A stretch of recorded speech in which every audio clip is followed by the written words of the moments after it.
Hi there, friends. Thank you, friends.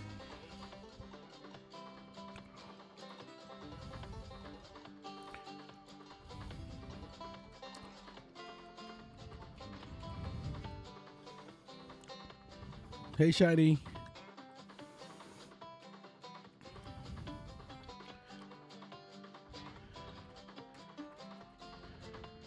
Morning.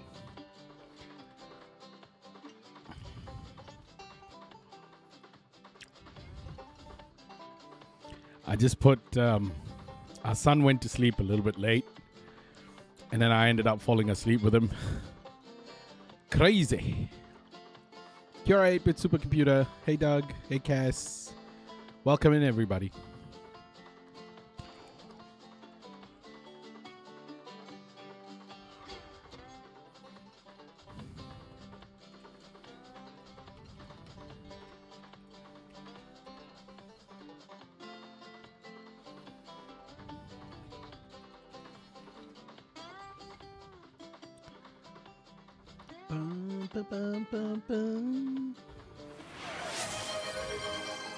I think this is officially my favorite song of all time.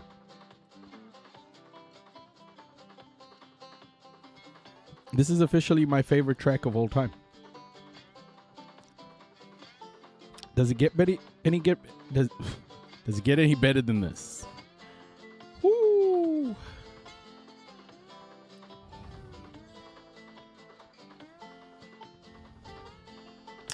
Welcome in, folks. It's good to see all of you. It's good to see all of you. How the heck are we? How the heck are we? I'm feeling fine. I'm feeling good. And I'm feeling fine.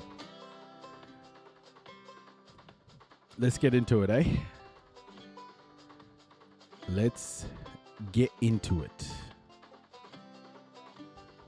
Let's start with the US and Canada tariffs. Hey, walaikum assalam, Jujus. How's your knee? Is it fucked? Is your knee fucked? Like, what's going on?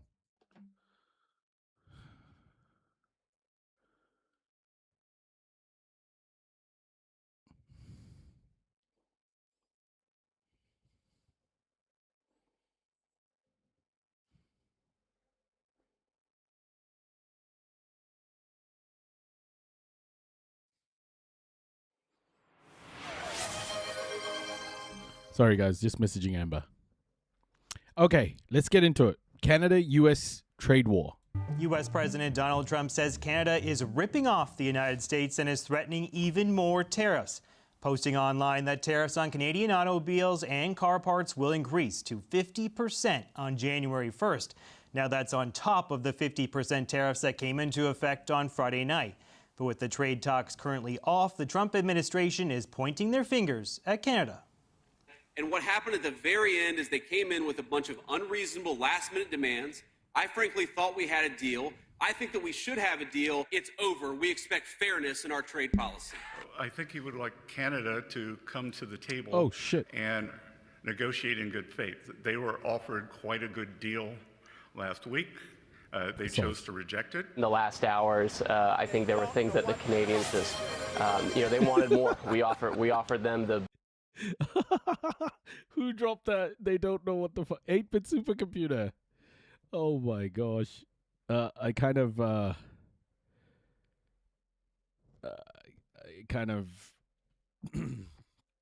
yeah, wasn't watching. I was messaging Amber.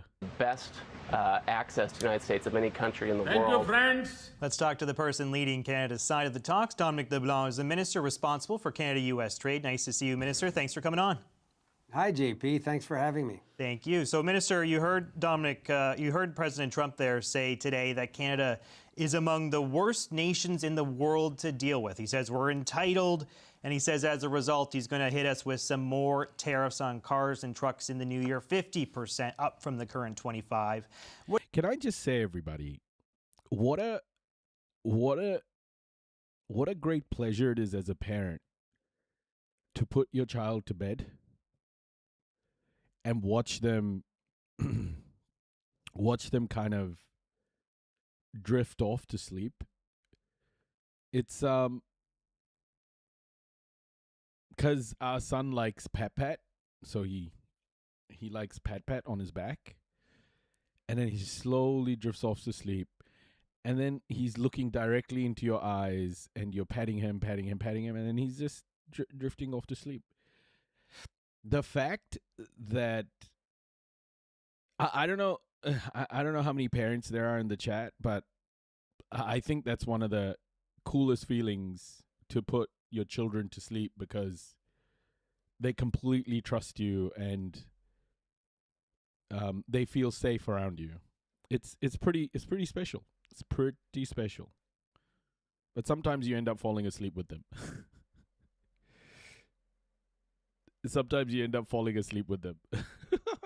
Which is what happened today. What do you say to the president as he considers inflicting even more economic pain on this country?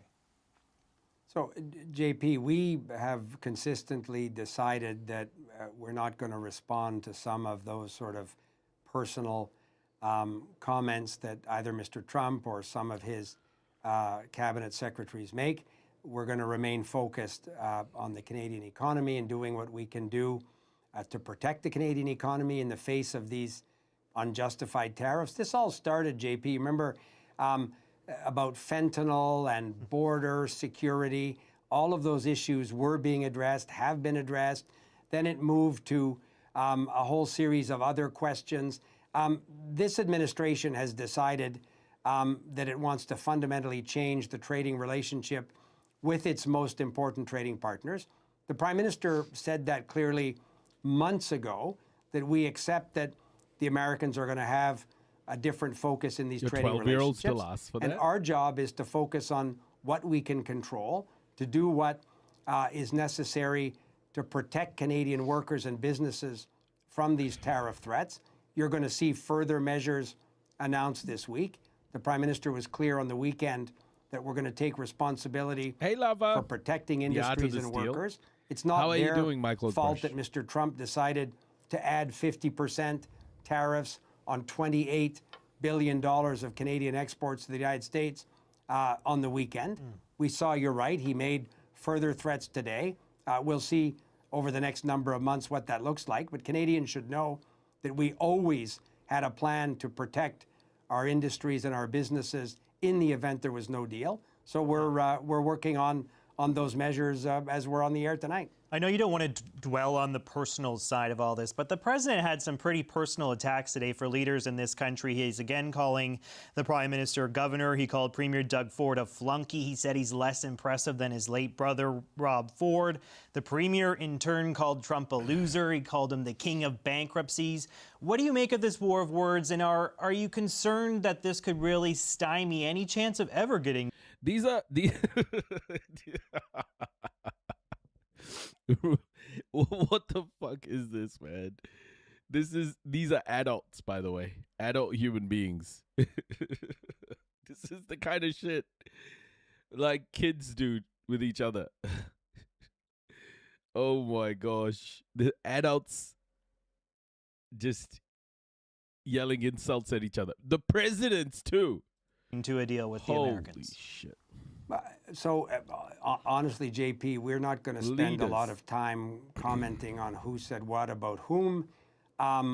Canadians expect us to be firmly focused on what I said earlier, protecting the economy, protecting Canadian jobs. I think the Prime Minister said it well earlier today at an important defense procurement announcement around icebreakers in Quebec.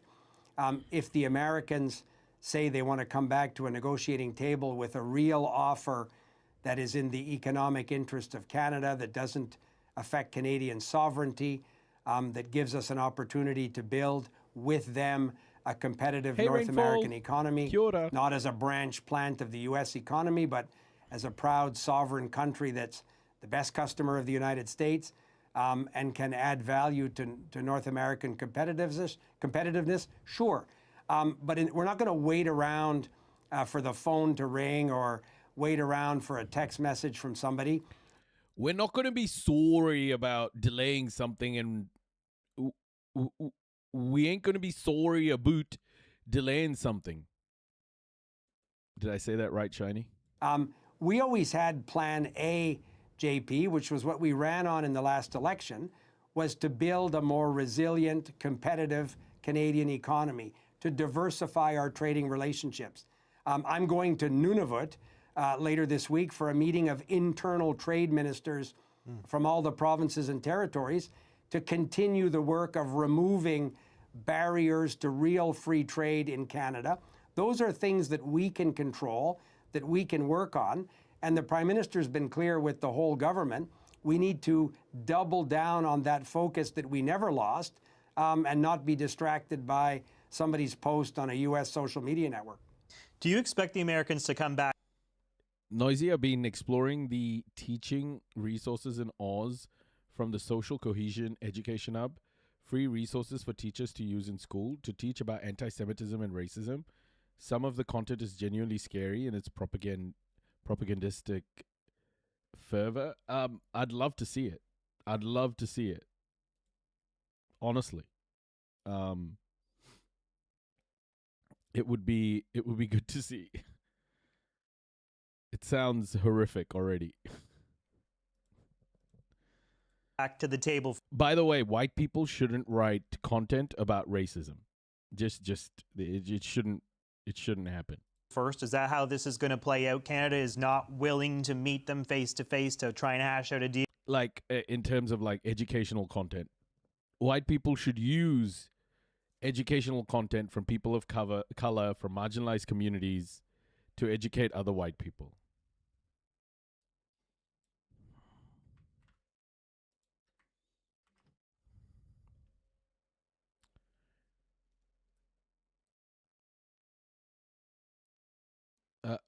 Action. Action. The term used for anti-Jewish operations carried out against Jews under Nazi orders. Allies. The nations fighting Nazi Germany, Italy, and anti-Judaism. Prejudice against Jews because of their religious beliefs and practices. Anti-Judaism implies that Jewish beliefs. Anti-Semite. A person who discriminates against or is prejudiced or hostile towards Jews. Anti-Semites, anti-Semitism. The term for hatred of Jews as a group or a concept. Hatred of Jews has existed since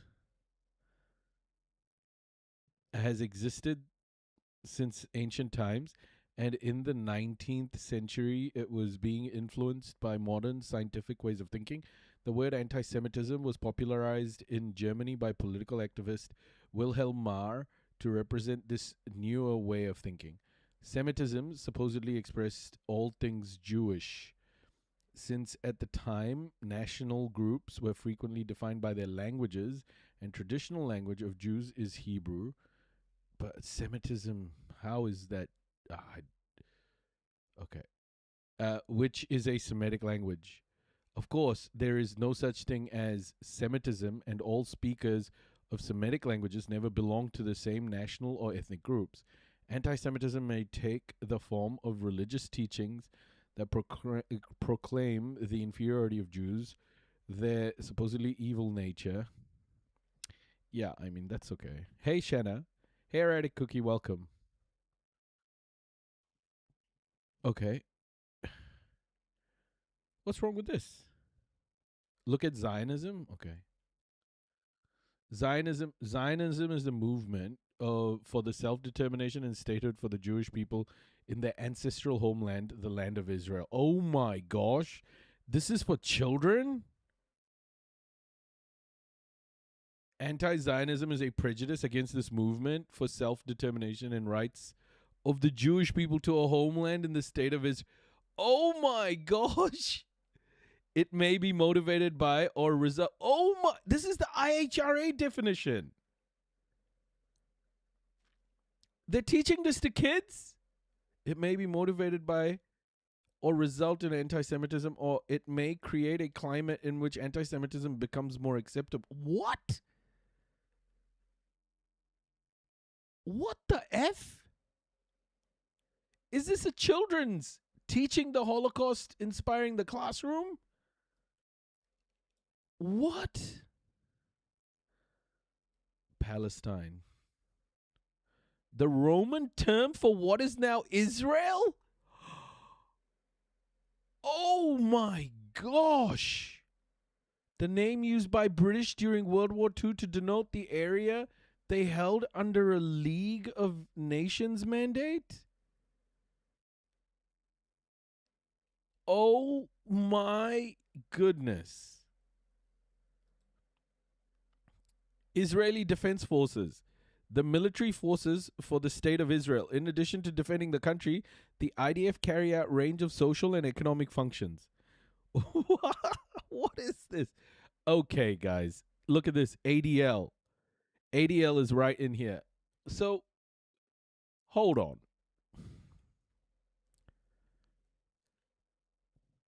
Is this... Who is this? Echoes and Reflections.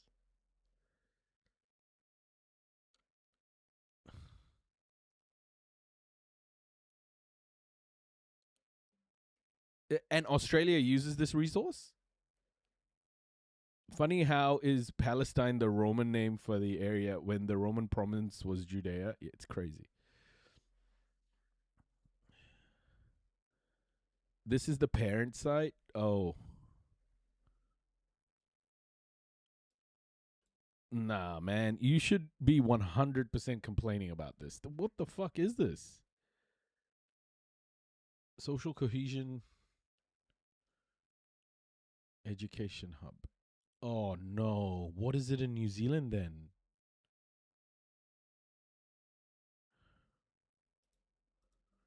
Do they have this in New Zealand? No.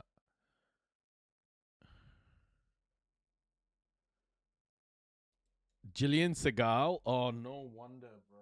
Oh my gosh. Nah. Don't stand against this. Don't stand for this, I reckon. Do not stand for this. This is indoctrination. What the fuck is this? It's all lies. How can our children learn this stuff? This is just straight up lies.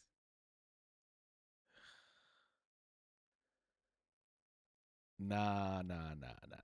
That is blatant. Deal until the Americans come calling. Do I have that right? Again, who calls whom? We're not wasting time on that, JP. These negotiations were interrupted less than... Empowered more than 195,000 educators, represented over 27,000 schools. Do I need to ask my son's school about this shit? Oh my gosh.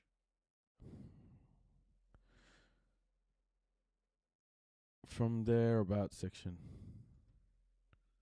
Than 72 hours ago. We are doubling down on the work that Canadians expect us to do. But we're not going to go back to a negotiating table unless we have a reliable sense that the fundamental position of the U.S. government is that we can have economically competitive sectors of our economy as important as automobiles, aluminum, steel, forest products. Unless there's a deal visible that puts us in an economically viable position in those sectors, we're not going to rush back to Washington. Minister, can you pull back the curtain for us a bit and tell us why things fell apart? Because you were speaking to the media on Thursday. As you will remember, you said you were very close to a deal, and then the next day the Prime Minister told you walk away from that negotiating table. What happened in those intervening hours? Tell me why this deal was derailed, and maybe reveal what was so bad about it in terms of Canada's sovereignty. Speak to what was in the final text of the... Aluminium? Yeah, that's how you say it, isn't it? Not aluminum. This deal that had you concerned about the sovereignty of this country. Yeah, so, and JP, I understand why you're asking the questions. We're not going to talk about particular versions of the text. We respect the commitments we make to the United States and to other trading partners around those kind of details. But you're right. We believed on Wednesday and Thursday that we were close to a deal that would have brought significant relief in the 232 sectoral tariffs. to make Canada and Canadian businesses competitive and commercially To make Canada and Canadian businesses great again? Wow. viable by reducing those tariffs. On Friday, the Prime Minister, I think, on It's amazing how they exceptionalize anti-Semitism on the homepage. The SCE Hub supports schools and early childhood communities to prevent and respond to anti-Semitic, racist, and antisocial behavior, foster inclusive and welcoming environments, and equip students to navigate a diverse society with respect and understanding. Why not just say racist full stop? Yeah, exactly. And the other thing is they didn't even in the definition of anti-Semitic, they did not describe Semitic correctly. They didn't explain who belongs in that group of languages, which I think is racist in itself. Like, you can't just exclude Semitic people. Semitic people, you know, Hebrew was added to the definition of Semitic like later on, but it's Arabs, people who speak Arabic, people who speak Aramaic, you know, these languages. Hey, Noisy, it's Amy. Saw you were banned on TikTok. Will you be back? Amy, TikTok has given me a permaban. But I will probably be back on a different account a bit later, but I'm just taking a break from TikTok. It took so much energy to get my TikTok account to where it was, and they just banned it overnight. So I'm like, I'm going to take a break from you, bro. Aluminium is proper pronunciation in England. Aluminum is aluminum is proper in the USA. Both spellings and pronunciations are accepted in science. Science gives zero fucks for semantics usually. Really? Science gives zero fucks for semantics? I thought science was like hella semantic. In his comments on Saturday, used examples of the kind of things that during the day Friday suddenly appeared in the... Don't be... It's okay, Amy. Shit happens. I'm not really fussed. It's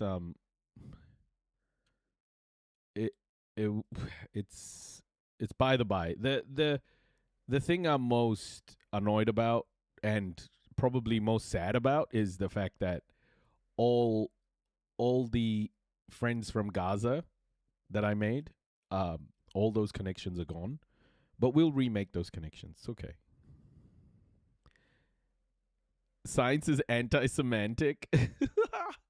The conversations or in various exchanges of documents. What got you banned? I was for months. I was probably the highest. I streamed the most on TikTok, like globally.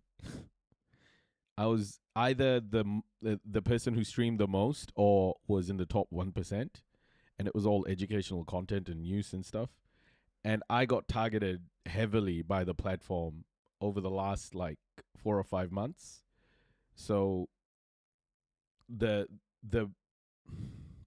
thing that got me banned was I played a video, a TikTok video, that had a black comedian using the N-word, and they banned me for hateful speech. I didn't even play that video on the TikTok live stream. I just played the sound. Yeah, that moment should still be on one of the videos that I've published on Twitch. So wish us luck. Our union is going on strike next week, and one of our key reasons, apart from employment conditions / security, is the matter of free speech, especially with regards to those of us within the union that strongly advocate for pro-Palestine causes. That's awesome. Yes, that website is sus AF. That we thought had been resolved. So use the automobile example. We had always talked about the vehicle manufacturing sector in Canada as including medium and heavy-duty trucks. Those are the Ford... Oh, he said duty. F-250, F-350. They're the heavy-duty Silverado trucks that are made by GM and Ford in Canada. We obviously weren't going to accept tariff reductions on a basket of vehicles that didn't include those important production lines. We had discussed the importance of including Canadian parts in the calculation of what is the content of those vehicles. In the end, if those were not attainable, that is one example of where, in the Prime Minister's judgment, we didn't have an agreement that was in the economic interest of Canada. But you have to be careful. Steel and aluminum derivative products, another example. It's tens of billions of dollars for the Canadian economy. The tariff treatment of those products can't be any less than other trading partners. We have a big trade surplus with the United States in that area. So why would we ever accept to agree to a tariff structure that was not commercially viable for them? Those are two examples. You asked about sovereignty. Oh, he said a boot. He's got a strong a boot. He's got a strong a boot. This bloke has a very strong a boot. Those are two examples. You asked about sovereignty. Oh, wow. That is some crazy, that is heavy. That is heavy. For them. Those are two examples. You asked about sovereignty. The Americans started discussing at the end Canada's ability to enter into other free trade agreements with other trading partners. A key priority of Mr. Carney. I never hear it until you point it out. At least a boot. And the Canadian government, something we've done a lot of work on, made very considerable progress over the last number of months. So the idea that the United States would have a word to say in the sovereign decision of Canada to enter into a free trade agreement with another reliable trading partner obviously wasn't something that we were prepared to consider. So it was the cumulative total of a series of things that, as I say, started showing up in the conversations at the end that made the Prime Minister conclude, and properly so, that we didn't have in front of us an agreement that was in the economic interest of the whole country. So you were negotiating with the USTR, the U.S. Trade Representative Jamieson Greer, but also Commerce Secretary Howard Lutnick. And the Prime Minister said that while the Canadian team was quite unified, there was a lot of unity among you and the folks you were working with, the Americans were not. How did Mr. Lutnick stymie this process? Tell me how his interventions led to the failure of these trade talks. So again, you're speaking in absolute terms, JP. We haven't ascribed one particular person responsibility on the American side. What the Prime Minister said, I think you said we were quite united. We were completely united in the sense that Madame Charette and I had clear instructions from the Prime Minister. There were multiple discussions with him a day in those last days. His Chief of Staff joined us for the last couple of days. There was zero incoherence or lack of unity on the Canadian side of the table. You're right, we've seen the speculation as to who intervened with President Trump or on the other side of the table. Our discussions with Mr. Greer, the trade representative, Ambassador Greer, were always professional. There was nothing personal in those discussions. He was... Yeah, I don't think it was Trump changing it. I think it was Trump's plan all along, drag them along and then drop in the hot pile of shit right at the end. And that hot pile of shit would have been, hey, we get exclusivity trade-wise. And Canada said, nah, bro, fuck that. Fuck that, G. We ain't giving you exclusivity. Oh, that rhymed. Fuck that, G. We ain't giving you exclusivity. You hear me? Oh, my gosh. I'm a poet, and you know it. Fuck. Okay, I'll stop, okay?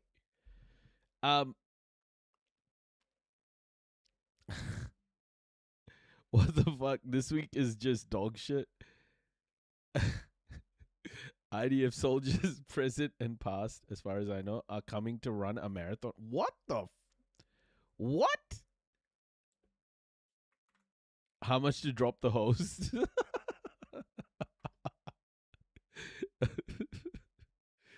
Oh, shit. Literally served during the Gaza genocide.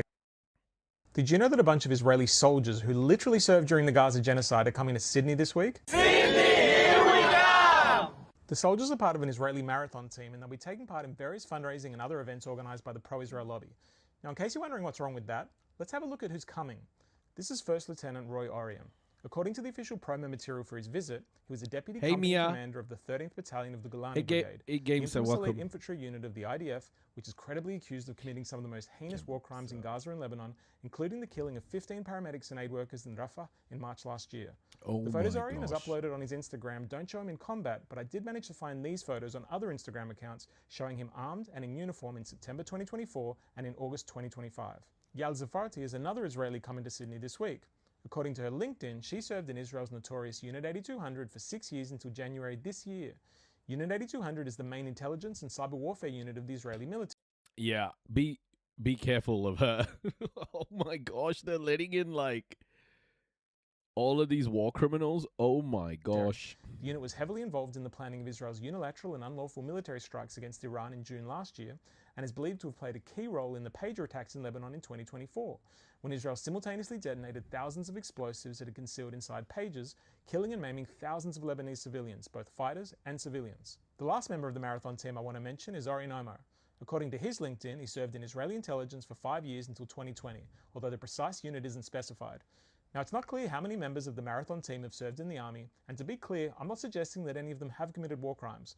But for those who served in the last 3 years, there's at least a real possibility that they did. Now, does that mean the Australian government will stop them from entering or investigate them? I think we all know the answer to that question. But of course the government is refusing entry and criminally investigating a record number of people who've spoken out against Israeli crimes. But this is just one of the countless double standards that we're all just expected to accept. Welcome to Australia in 2026. Did you know that a bunch... Wow. Just wow. Representing the American interest, we represented the Canadian interest. Ultimately, there's one decision maker in the United States. It's Mr. Trump. Did some of his other cabinet secretaries intervene? That honestly is something that the American side can explain.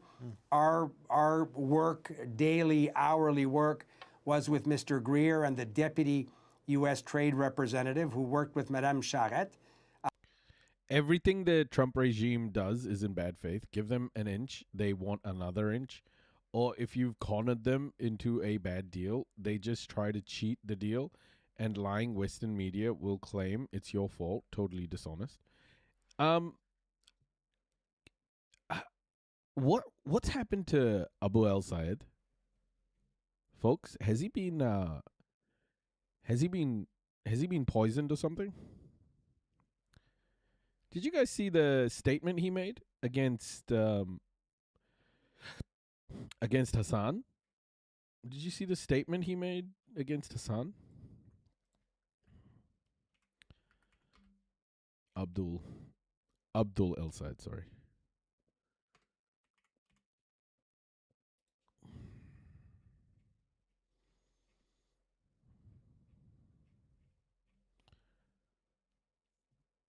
I think he got the boss call from Obama. My statement on Hassan Piker's comment regarding Jeremy Moss. Firstly, what was Hassan's statement on Jeremy Moss? Let's just get that context first.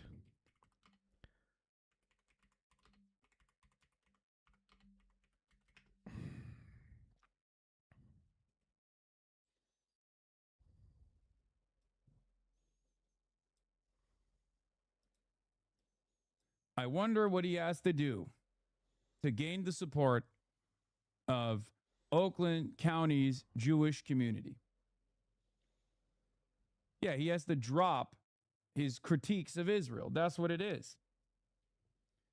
Now, is Oakland County's Jewish community in unison making this demand of Abdul El-Sayed? No, of course not.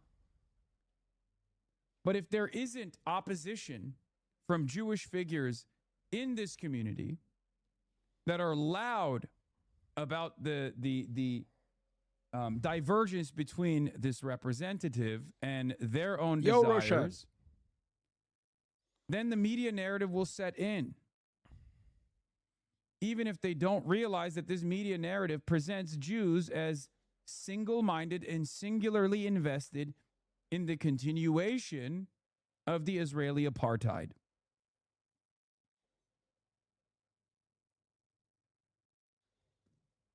I don't know how many different ways I can explain this. I don't know how people don't recognize how dangerous this predicament is, how dangerous this is for Jews.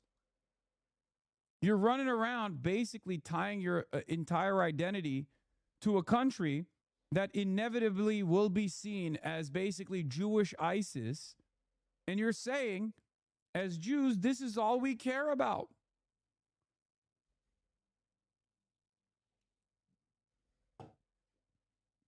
You're making anti-Semitism worse.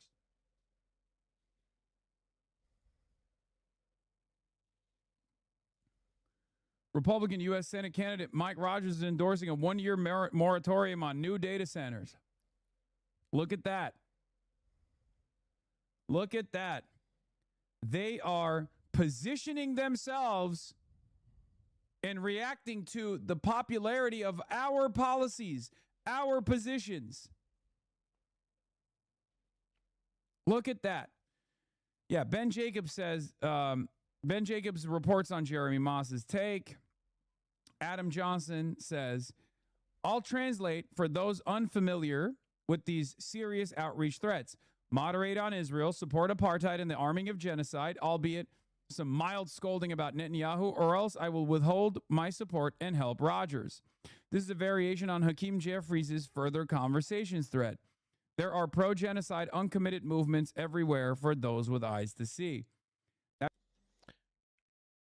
Is it just a storm in a teacup? My statement on Hassan Piker's comment regarding Jeremy Moss. I believe all Americans deserve the right to advocate for what they believe without fear of violence. This is particularly true for communities that have been intimidated for their beliefs in the past. My commitment to Jewish safety is the same as my commitment to the safety of my own daughters. Anti-Semitism is a scourge, and we need to address it in all its forms. And I stand against any rhetoric that puts the community at risk. But I want to be crystal clear. Nobody speaks for this campaign besides me and my campaign spokespeople. And while politicians and pundits try to make this race about a Twitch streamer, we are going to be talking about gas, groceries, good schools, and healthcare, because that's what Michiganders keep asking about. This is why I'm fighting to get money out of politics, money in your pocket, and Medicare for all. He didn't say anything violent or incorrect. Oh my God, bro.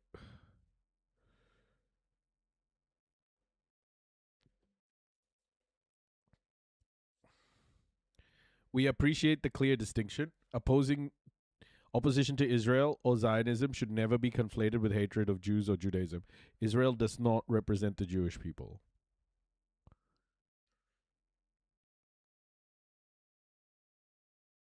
Yeah.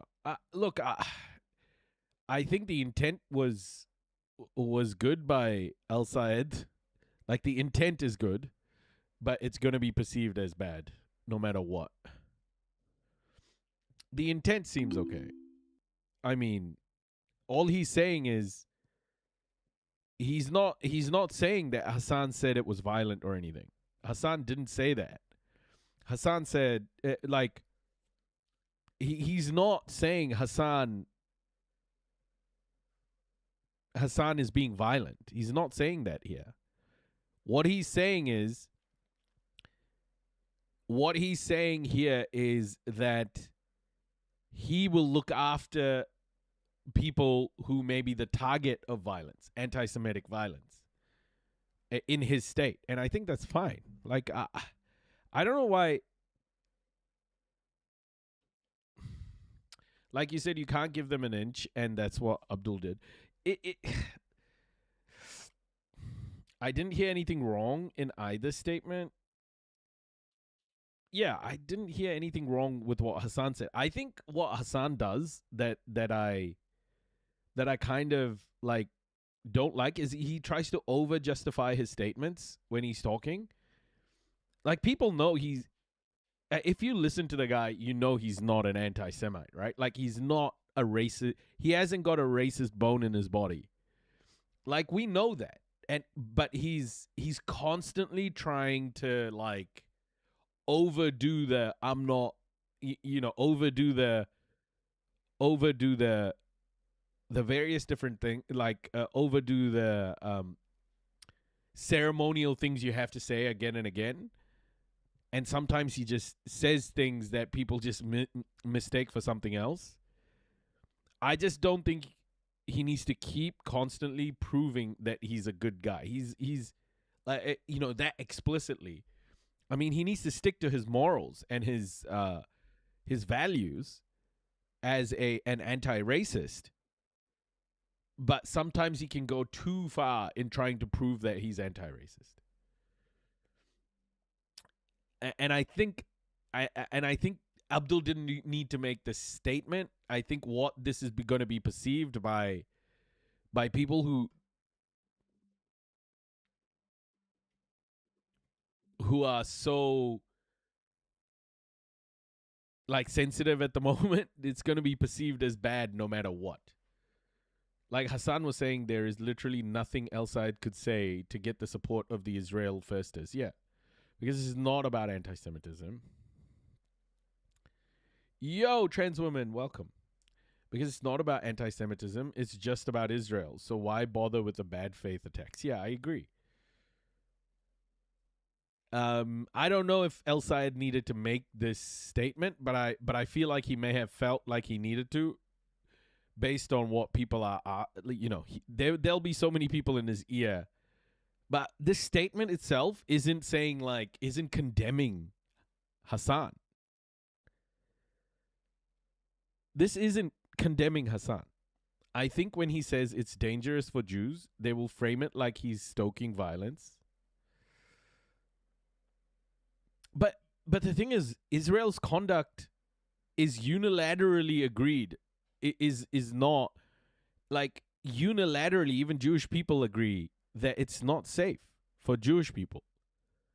What Israel is doing by conflating Judaism, Zionism, and graying areas that shouldn't be gray, like conflating pro-Palestine speech with anti-Semitism, when not even going after the right wing who are basically saying all of the Hitler stuff. They're not even going after Nick Fuentes as much as they are Hassan Piker, right?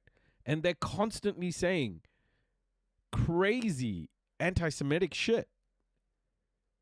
Fox is saying it is condemning him. Who cares what Fox is? Fox is full of shit. Who gives a fuck? The people who watch Fox were never going to vote for El-Sayed anyway. Fuck Fox.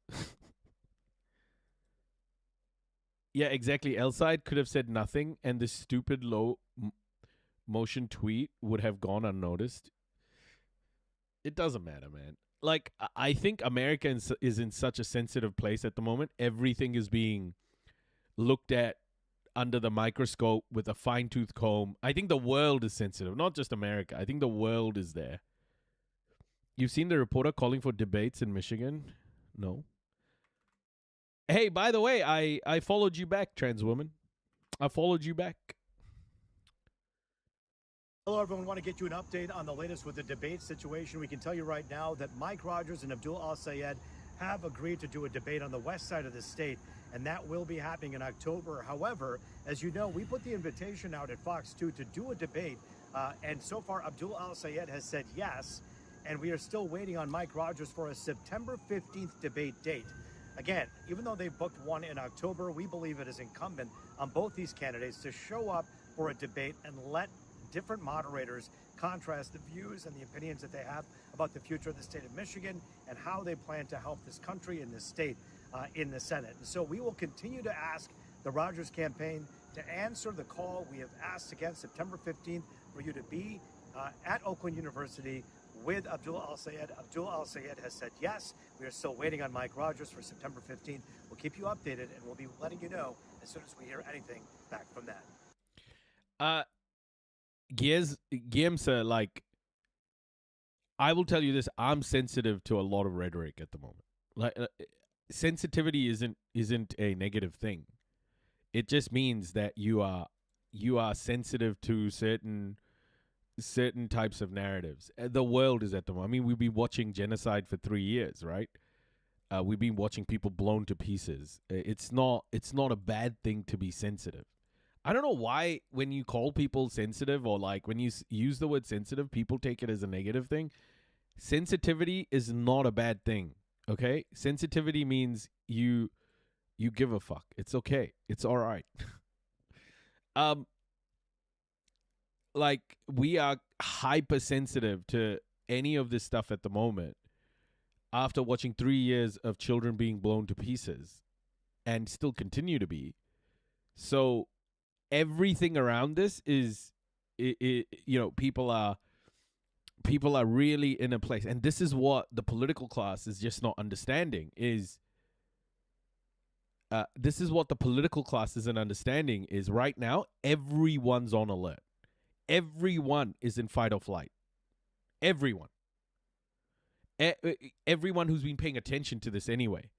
There are idiots who just don't give a fuck, but I don't know many of those people. But everyone right now is in this place, in fight or flight. Everyone who's been watching and paying attention to genocide. So, I mean, I'm not surprised, but also like, why make the statement in the first place? It's just the U.S. Treasury has just sold. It's just so fucking unnecessary, and it's just gonna.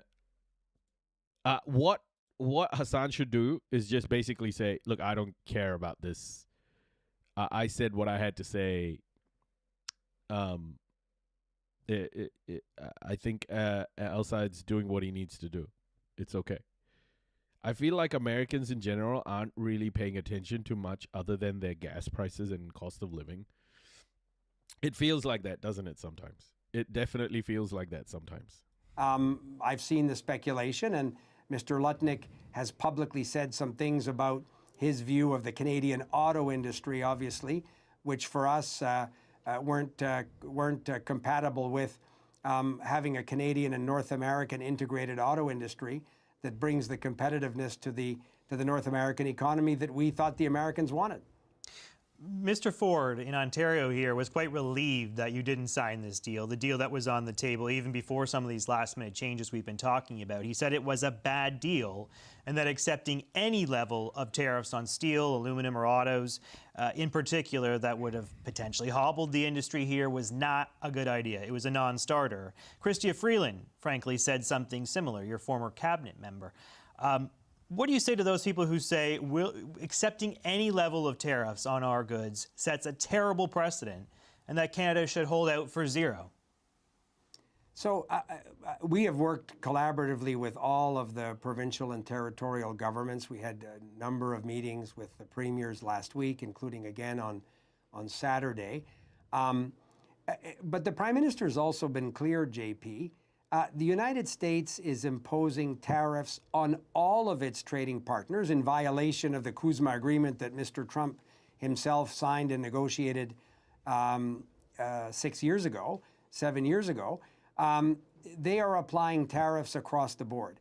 If we are amongst the most integrated trading partner in those sectors, steel, aluminum, automobiles, softwood lumber.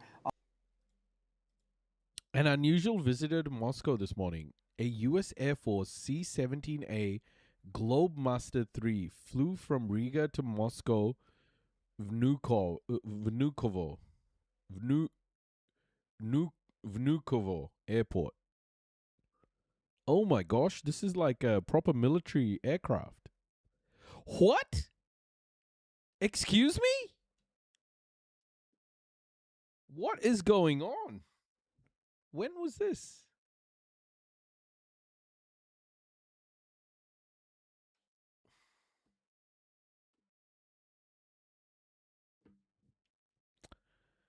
Okay, this is nuts. Confirmation from the Russian side.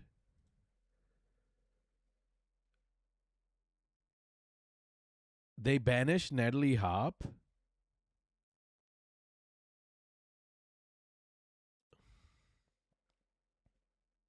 A U.S. Air Force plane from Andrews Air Force Base arrived in Vnukovo a U.S. Air Force cargo plane this morning arriving from Riga. It arrived in the Latvian capital 2 days ago from Andrews Air Force Base near Washington. Oh, there's some shit happening, folks. Oh my gosh. Head of Mossad. What is happening? Head of Mossad. This is interesting. Head of Mossad. Oh my goodness.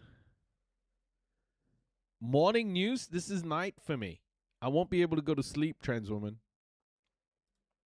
Obviously critical for the Canadian economy as well.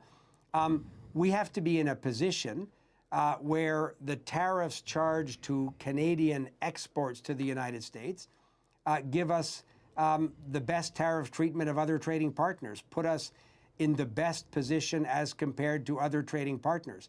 I don't think it was realistic in those sectors to get to zero tariffs in the short term. President Trump has made that decision in violation of these trading agreements. Canada was negotiating in good faith to give us an agreement that ultimately wasn't there, that would have given us the best tariff treatment as compared to other trading partners, that would have been, for those sectors of the economy, something that was economically and commercially very significant. Absent that, obviously we weren't interested in an arrangement or in an agreement. We thought at some points last week that we may be able to reach that outcome, which would have put Canadian businesses in those sectors in a competitive and economically advantageous position. Ultimately, if the Americans weren't prepared to negotiate that arrangement, then Canada took its responsibilities. Premier Ford is counseling the Prime Minister to levy retaliatory tariffs on American goods coming from essentially politically sensitive parts of the United States to inflict not only economic pain on the U.S. and President Trump, but also some political pain on the Republican Party as well. Is the government considering that sort of maneuver, given that the U.S. midterms are just 10 weeks away? Will you take this opportunity to punish the GOP? So again, JP, I appreciate it's Monday evening. I think the Prime Minister and some of my cabinet colleagues may be announcing in the next day or so details of those measures.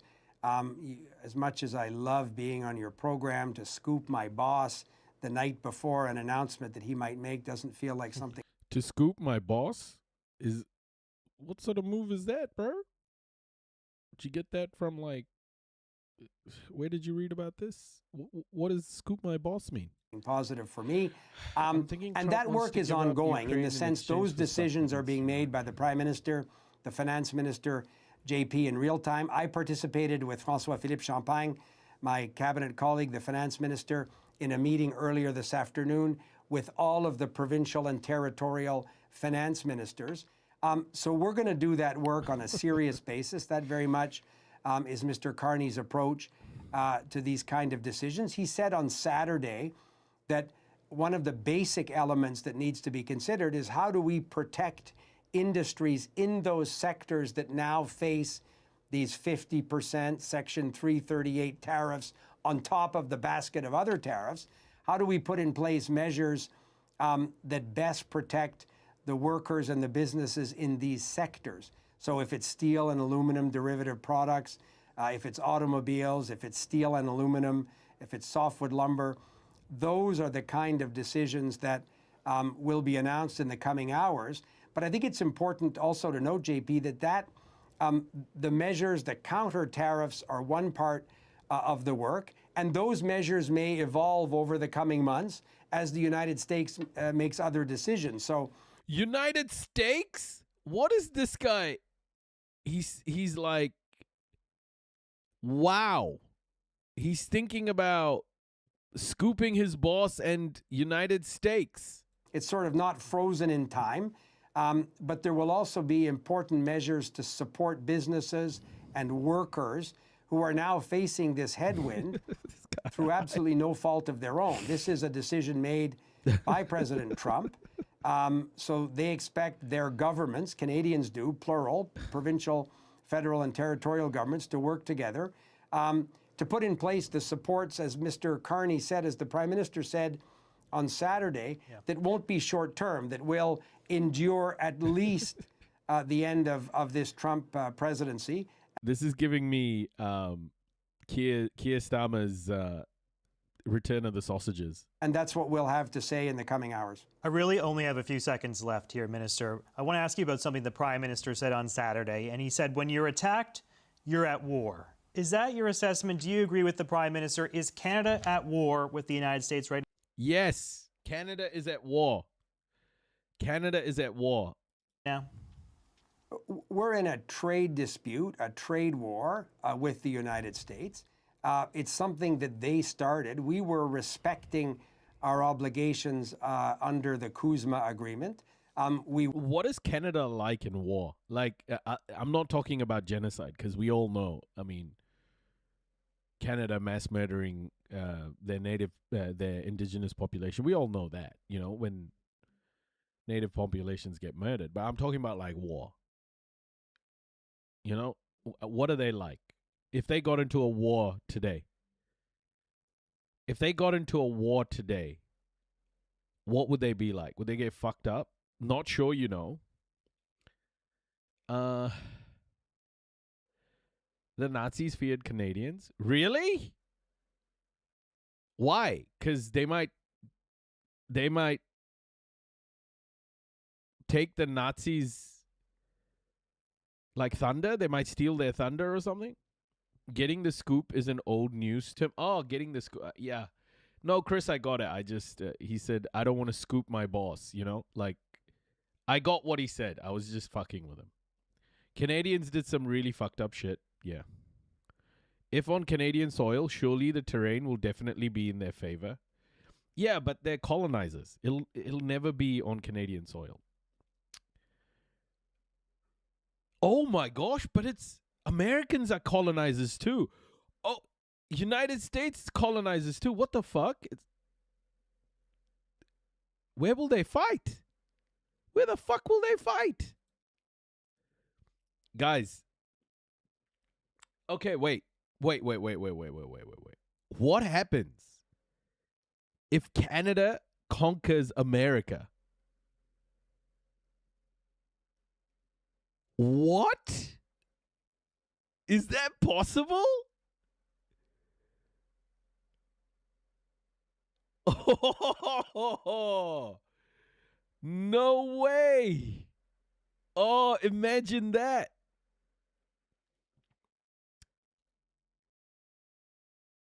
U.S. Commerce Secretary Howard Nuttlick played a central role in derailing a prospective trade deal with Canada, pushing for harsher terms than his own country's chief negotiator, said three sources with knowledge. Oh my gosh. I might get healthcare. Big old biscuit. Oh my gosh. Oh my, stop. We'll just be slightly more polite. I feel like it'll be like the Civil War again. The Civil War. Like Canadians will be too nice, and then they'll say, hey, you racist, go back, go to the South. Just stay over there. And then it's just the same shit all over again. We'll send JTF2 into Washington. Justin Trudeau. What's JTF2? I don't know who JTF2 is. We wish they would return to that level of respect, but Canadians are proud and expect governments to stand up when we're attacked economically, and that's exactly what we will be doing over the next number of days and weeks. I honestly thought you were talking about Justin Trudeau. Like JT and, you know, Justin Trudeau, some satirical term for F2. Alberta will let the Americans in. It would it would be kind of bad, actually. But Justin Trudeau's already kind of, isn't he already in America with like Katy Perry? Did you say Nuttlick? I did. Canadians should have no illusion that we were always prepared for a circumstance where there was no deal. And you're going to see in the coming hours the beginning of what that response looks like. All right, let's leave it there. Thank you so much, Minister of Canada-U.S. Trade, Dominic LeBlanc. Appreciate you making time for us, sir. Sorry, what was his name again? Let me just... What that response looks like. All right, let's leave it there. Thank you so much, Minister of Canada-U.S. Trade, Dominic LeBlanc. Appreciate you making time. Did he just say Dominic LeBlanc? Oh, it's Dominic LeBlanc? It's Dominic LeBlanc. What did he say? And you're going to see in the coming hours the beginning of what that response looks like. All right, let's leave it there. Thank you so much, Minister of Canada-U.S. Trade, Dominic LeBlanc. Appreciate you making time for us, sir.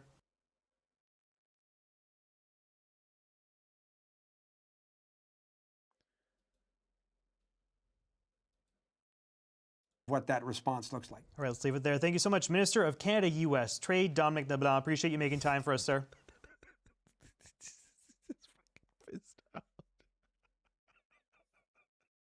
He just completely fucked that up. Wait. The coming hours, the beginning of what that response looks like. All right, let's leave it there. Thank you so much, Minister of Canada-U.S. Trade, Dominic LeBlanc. Appreciate you making time for us, sir.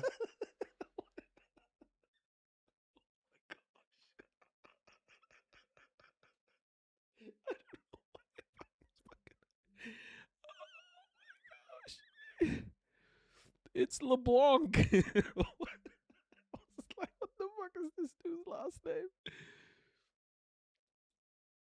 Thank you so much, Minister of Canada-U.S. Trade, Dominic LeBlanc. Appreciate you making time for us. He just lost control of his tongue. He completely just lost control of his tongue. Oh fuck. Okay, that was pretty hilarious. All right. I'll keep that one for later. Oh my gosh. I was trying to figure out what his last name was. It's LeBlanc. On Saturday, Canadian Prime Minister Mark Carney said that Canada was at war with the United States over trade. His comments came after trade talks between the two neighbouring countries broke down dramatically last week, triggering new 50% US tariffs on various Canadian goods, which Carney vowed to match dollar for dollar. Meanwhile, US President Donald Trump claimed in a Truth Social post that Canada wants the benefits of being a US state without being one, adding no more. So in this video, we're going to explain the latest trade war escalation and how they might relate to Trump's stated desire to annex Canada.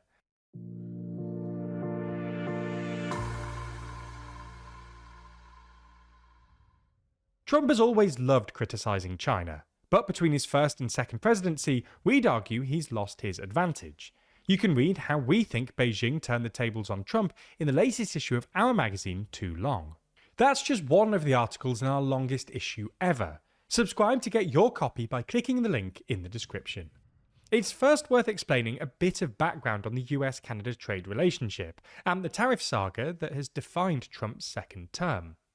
The Canadian and US economies are deeply linked, with supply chain integration, cross-border energy flows, and massive bilateral trade. The US is Canada's largest trade partner, while Canada is the US's second largest, behind Mexico. Trade between Canada, the US, and Mexico's America's largest trade partner? I didn't know that.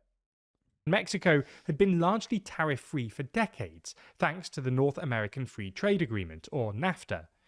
During his first term, Trump pushed for NAFTA to be renegotiated, resulting in an updated pact signed in 2019, known as the United States-Mexico-Canada Agreement, or USMCA. Trump's return to office in early 2025, however, changed things. We won't detail the full year-and-a-half tale, as there were countless pronouncements, changes, fluctuations, U-turns, and more. But broadly speaking, Trump quickly announced sweeping tariffs on Canada. And while he soon exempted goods covered by the USMCA from the tariffs, Canada was also hit by global sector-specific tariffs on things like steel and aluminium, copper, and certain automobile parts. Whoa, he used Minecraft icons? Crazy. The Canadian government, initially under Justin Trudeau, then Mark Carney since March 2025, has imposed its own range of retaliatory tariffs. In the year and a half since this all kicked off, US-Canada trade talks have whiplashed between moments of progress and deterioration. All of this important news, and I'm noticing the most stupid shit. I'm so sorry, guys. This is supposed to be news analysis, not like notice funny shit hour, you know? And Trump has had to rework Apologies. the legal basis of his tariffs due to the Supreme Court ruling against him earlier this year. Meanwhile, the Trump administration refused to renew the USMCA for a further 16 years, instead shifting it to an annual review process. Then, last month in July, Trump announced he would impose 50% tariffs on some $20 billion worth of Canadian goods, with no USMCA exemption, ranging from cement to wine to hockey sticks. He accused Canada of unfairly discriminating against US goods, including cars, alcohol, and dairy. He complained of a 22% drop in Canadian imports of US motor vehicles, and an 81% drop in Canadian imports of US alcohol. For context, in response to Trump's tariffs and annexation comments, almost all of Canada's provinces and territories have halted sales of US alcohol. But in a new twist last week on August the 19th, just hours before these tariffs were meant to come into force, Trump announced that the Canadian and US governments had, subject to finalisation, reached a deal, and that he was therefore postponing the implementation of the tariffs for a further 3 days. However, late on Friday, the prospective deal collapsed. Canadian Prime Minister Mark Carney ended talks, claiming that the American side had introduced last-minute terms that were unfair, uneconomic, and called into question the reliability of any deal. US trade officials conversely accused Canada of collapsing the deal by seeking its own last-minute concessions, and said that the US was compelled to react after a year of Canadian retaliatory measures. So, Trump's 50% tariff came into force at the weekend on $20 billion worth of Canadian goods, including hockey sticks, cement, furniture, plywood, dairy, clothing, and more. Carney has, in turn, vowed to match the tariffs dollar for dollar, with retaliatory measures set to come in on the 8th of September. In a speech on Saturday, Carney asserted that Canada was at war with the US in relation to trade, saying, "You're at war when you get attacked. We got attacked." So exactly what was it that got Carney to cut off trade talks? Carney pointed to 3 main demands that were unacceptable. The first related to the scope of tariff relief for the automotive industry. Second, he claimed that the US was seeking to include terms that would limit Canada's ability to strike trade deals with other countries. And third, he said the US sought to undermine Canada's efforts to protect, quote, our language, our culture, and in effect, our sovereignty. Now, on this final point, the Premier of Quebec... Wait. He missed like a really important one here. Tariff relief for the automotive industry. Second, he claimed that the US was seeking to include terms that would limit Canada's ability to strike trade deals with other countries. Okay. He left out the most important country that would have been under negotiation here, under dispute, I guess. China. Where the fuck is China? Did you just forget about China? And third, he said the US sought to undermine Canada's efforts to protect, quote, our language, our culture, and in effect, our sovereignty. Now, on this final point, the Premier of Quebec, Canada's French-speaking province, said that American negotiators had sought changes to Quebec's French language legislation. For example, its rules requiring French on packaging and French language content on streaming platforms. This just seems so sloppy. Like, are they doing tariffs to do tariffs, or are they doing tariffs so when the AI bubble deflates, do they point to tariffs? No, I think this is America using any sort of leverage it has left. Like, tariffs is still pretty potent. Because America still is the most powerful country in the world, and it can do this. But the more America uses this method, the less it becomes relevant. America's terrified of Chinese cars. I think you're right, Classical Gas. I think you're right. And I wouldn't be surprised if Elon Musk didn't have a say. I wouldn't be surprised if Elon Musk had a say in these negotiations as well, to try and save Tesla from BYD. Forms. Of course, this is primarily a trade dispute, and Trump has pointed to a variety of reasons for tariffing Canada, from fentanyl trafficking to unfair trade practices to wildfire smoke. But there is a much bigger theme overshadowing everything, which Carney highlighted as reason to walk away from the talks: sovereignty. One of Trump's repeated refrains in his second term is that Canada should become the 51st US state, something he has suggested he could use economic force to achieve. He keeps calling Carney Governor Carney as well. Trump's annexation comments loom over these recent talks. For instance, after the talks broke down, Trump said that Canada wants the benefit of being a US state without being one. And Carney reiterated a warning he issued last spring that, quote, America is trying to break us so that they can own us. In this context, it's therefore not too much of a stretch to see the alleged American demands that Carney spoke of, particularly on trade deals and French language rules, as an attempt to wield economic means, i.e. tariffs, to exercise greater control over Canada. The Premier of the Canadian province of British Columbia even suggested that submitting to the demands of the US would reduce Canada to the economic equivalent of the 51st state. The new wave of tariffs will be painful on both sides of the border. While the US tariffs will only affect 5% of Canadian exports to the US, the trade war will still put pressure on inflation and unemployment, with one analysis estimating some 90,000 Canadian jobs could be lost. And it's bad news for the already stagnant Canadian economy, with the provinces of British Columbia, Quebec and Ontario set to bear the brunt of the tariffs. But Carney is well placed to be able to, for now, weather the political impact of the trade war. The collapse in US-Canada relations has sparked a surge in anti-American sentiment and national pride in Canada, which has solidified support for Carney and his Liberals. His decision to walk away from trade talks was also backed by figures across the political spectrum. Furthermore, Carney's decision is backed by 76% of Canadians, according to an Angus Reid poll. However, the public's considerable concerns over potential job losses temper this and highlight that a protracted trade war is not desirable. H, I think like the one thing I think the damage is already done, and it's not to do with goods. It's just to do with brand and irreversible damage to American soft power. I think the damage has been done, and I think we're in a new phase of decline of not just America, of the West as an idea. The West as an idea. I think we're about to see the fragmentation of the West itself. South of the border, however, Trump is in a more precarious position. His approval is at a record low, and he's searching for any kind of win ahead of the rapidly approaching midterms. Any economic fallout from his trade war with Canada, particularly in key battleground states like Michigan and Maine, which border Canada, could further hurt the Republicans' electoral prospects in November. Now, with a story like this, it takes us a lot of time and research to make sure we're getting all the correct and up-to-date information possible. What's this? Oh shit, sorry.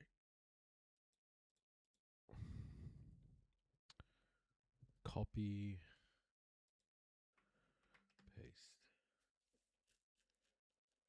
On Monday, only one commercial ship crossed the Strait. Oh yeah, I saw this. Crazy, eh? Crazy, honestly. So insane. Only one ship crossed. Okay. Look, that trade war is kicking off. It's going all hell for leather, and I think it's just going to get worse. Unless again, America just has to come to the table in a way that isn't about trying to extract as much as possible. It just feels like at the moment, every time someone signs a deal with America, it's to extract the most amount America can get. I just don't understand how this is good for America, you know? Well, I don't understand how doing this constantly, how Donald Trump doing this constantly on a global stage is going to strengthen America's position. It just feels like constantly it feels like America is waiting for a concession and then using that concession to continue to gain more concessions, which is America's strategy. which has been America's strategy for a long time. But this is insane, man. They're not signing any deals. Where the fuck are the deals? He's not making any deals. He's just pissing people off. This whole shit is a house of cards. Yeah. Let's move on to meet the protesters furious at the changes to their communities. This is in Scotland, sorry, not Belfast, in Glasgow. I should change that. Not in Belfast, in Glasgow. Oh, fuck. I fucked that up. Hold on. I said Belfast. This is in Glasgow. I apologize. If you've been waiting, because this was some news about Belfast, I truly apologize. Yeah, this is Glasgow. Getting them out because you're shouting at the ones that's done the rapes. But they were innocent. They were innocent in there. That's what the police are saying. Yeah, the police were saying a lot of rubbish. Rumours flying around. Groups gathering. I really think that we're getting invaded. As Sky News investigates whether migrants are jumping the housing queue. It's scary. You don't know who's moving in next door to you. Every housing scheme in Glasgow right now is getting... What do you mean? Of course you don't know who's moving in next to you because they're new. What? Do you get like a notice every time a house sells or someone rents the house? You got to go meet them, dipshit. Like, what the fuck is that? Overloaded. These people are coming on here and it seems to be they're getting priority. Suspicion becomes a weapon. Refugees, I can absolutely assure you, are not treated any differently. People they think are jumping the queue. Is that racist? When anger takes over, who decides who is guilty? The crowd wants them out. The rumour is that sexual assault suspects are being hidden here. Word has spread they're migrants. But this is about more than one allegation. It's a flashpoint over who is moving into these streets and who gets left behind. It's no right, it's just no right, the whole lot it's no right. It's disgusting, it's absolutely disgusting, and we're not even allowed to even say anything about it. We're not going to have a country. It'll be too poor, we're getting invaded. It's terrible. As we film here, people start to gather, insisting they're not radicals, not... By the way, this is like Scottish Cletus bullshit, you know? I'm telling you, we're getting invaded. I tell you what. Oh, fucking hell, bro. I can't do this accent yet. I'm sorry, guys. I can't do this accent yet. Vigilantes. They're frightened neighbours reacting to changes. Scottish? You think that, we're going to stand back and accept it? We won't. What? Whoa! Whoa! He's got Arabic. He's got Arabic on his arm. He's got Arabic on his arm. Is that Arabic? What the fuck language? That looks like Arabic to me.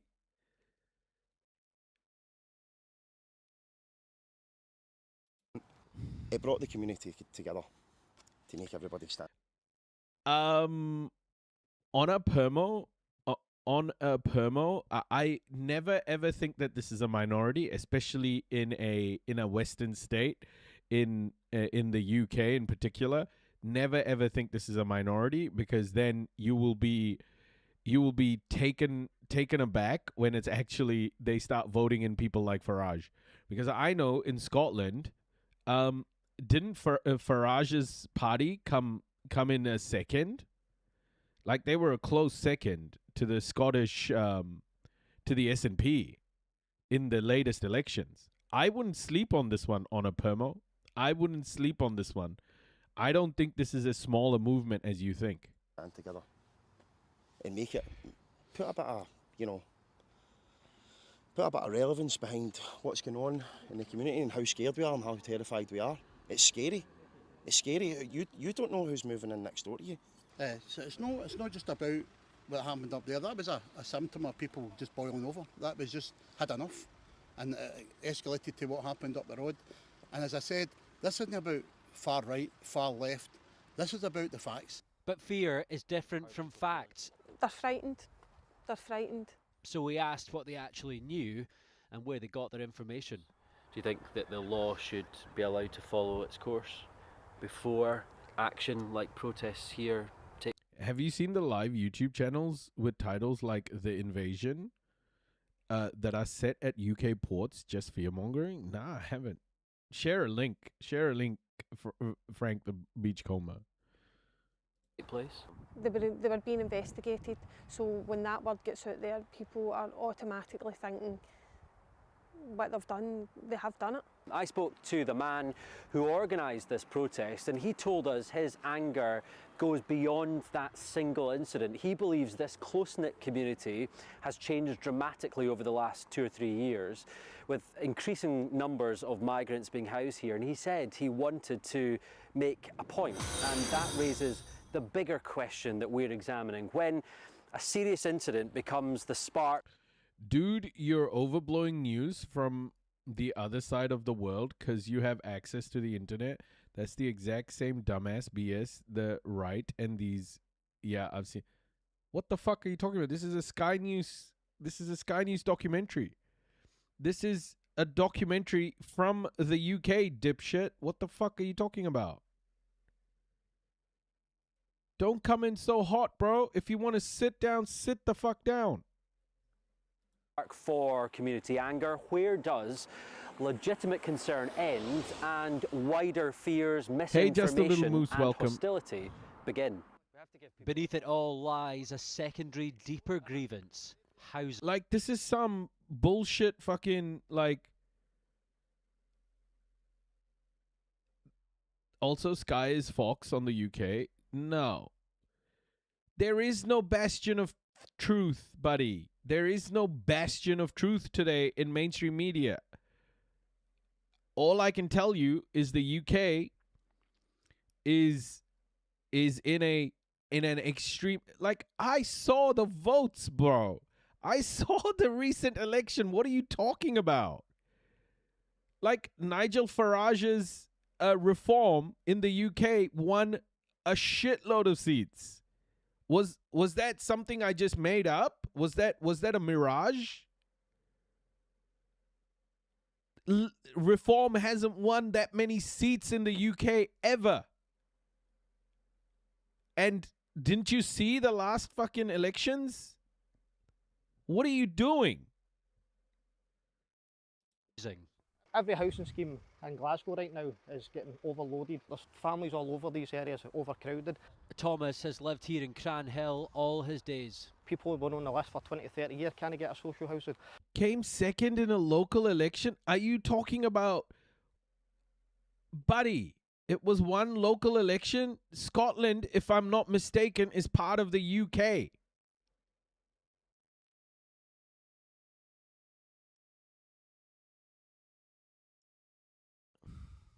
Oh shit, sorry. Where the fuck is this the dude? Now is getting overloaded. There's families all over these areas, overcrowded. Thomas has lived here in Cranhill all his days. People who were on the list for 20, 30 years can't get a social housing. Yeah, these people are coming on here and it seems to be they're getting priority. Yeah, these people are carrying out fucking pogroms in Glasgow. And this guy's like, oh, don't worry about it. Did you see the size? Did you see the size? I think this guy is obviously a right-wing dude who's like, come on to my live here and is trying to downplay the racism in Scotland. Fucking hell, man. Do you think that it's those people's fault? No, it's not their fault, no. That's the government 100%. We don't have a fight with these people. I don't think somebody should be jumping on a dinghy and getting housing here over somebody that's lived here all their life. Did that play a part in the anger behind this 100%. protest? Put aside what they're 100%. accused of, put aside everything else. It was that sort of fueling it? Yes, 100%. And there, the central claim is now established. This is a battle over fairness. Like, you don't want us to witness, like, you don't want us to believe what we're seeing. The whole of Europe and the UK is going right wing. And that is because of the great replacement theory. You're just like being ignorant now. Like, the right in the UK and in Europe are gaining a lot of power. Why are we surprised that? Like, do you just want me to ignore the pogroms? What the fuck is going on? It's insane. Oh my gosh. Live migrant crisis. 2 watching now. Oh my gosh, these people are so fucking racist, bro. I can't believe YouTube is allowing this shit. It's obviously like a racist person.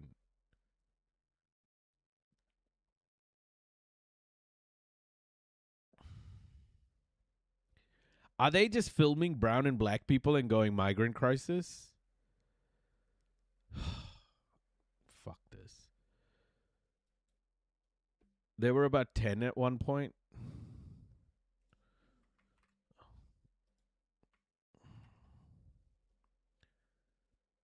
Anti-racism rally disrupted by mass group in Glasgow. Yeah. Yeah. We're leaving one protest behind and following the trail to another address across the city. But this time, police say the people who came here had the wrong target. Officers say an innocent person was caught up in all the anger. And that's a warning of just how... Can't handle the pushback on your narrative. You're trying to push for someone in... Just leave this person, my clothes brush. Let me just talk to this person. They came back in another account. Just leave them. Oh, can't handle the pushback on your what pushback, buddy? What fucking pushback? You absolute dumbass. Like, what pushback are you giving? You're just saying, don't believe your eyes. What the fuck are you talking about? We see what's happening. Black and brown people understand what's going on. Are you telling me that I shouldn't be believing what I'm seeing?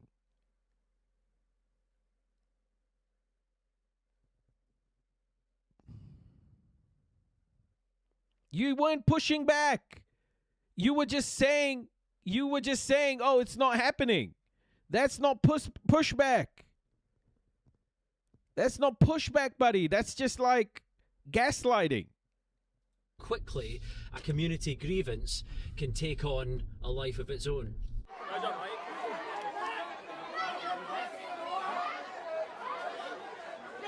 Tell me about the protest then. What was it like? What were you shouting? We were all shouting, get them out. The police are saying that... Hold on. Okay, this motherfucker's like, oh yeah, look at all the anti-racists. EU Parliament. Hold on. This is what Europe is doing right now, by the way. This is what Europe is doing right now.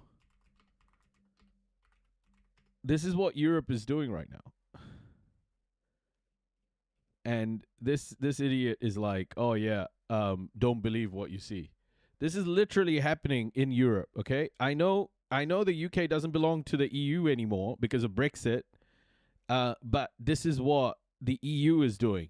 Do you think that people are watching the UK and going, or Scotland and going, it's the cradle of like anti-racism? Fuck off.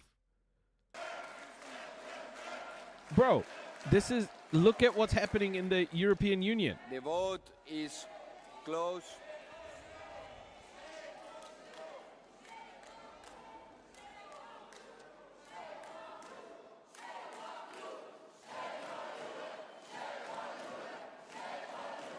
It's adopted.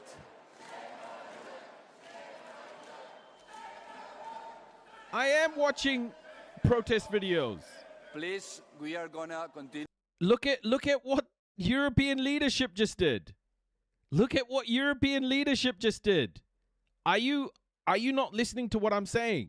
This is Europe's leadership. This is the sentiment where you live. It does not matter how many people were protesting in that one protest. This is the general sentiment in not just Scotland, in not just Europe, in the UK as well. White supremacist, racist shit is happening across Europe and the UK. So please spare me the bullshit. It wasn't that big crap. The whole world is seeing white supremacist fucking racists doing this across Europe. What do you mean? It's my narrative, dipshit. What do you mean it's my narrative? I just saw the European Union vote to take harsher action against migrants.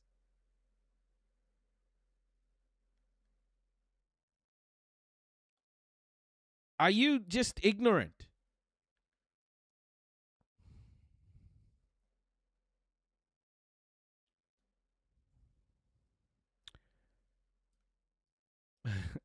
That the targets of that protest were innocent, they'd done nothing wrong. They're immigrants, they shouldn't be in this country. Unless they're legally here. So they deserve to have bricks thrown through their window because they're not from this country? I don't agree with that. Violence isn't the answer.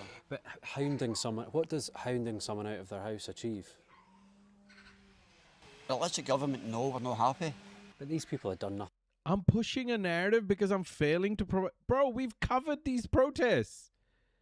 I am not making this fucking video.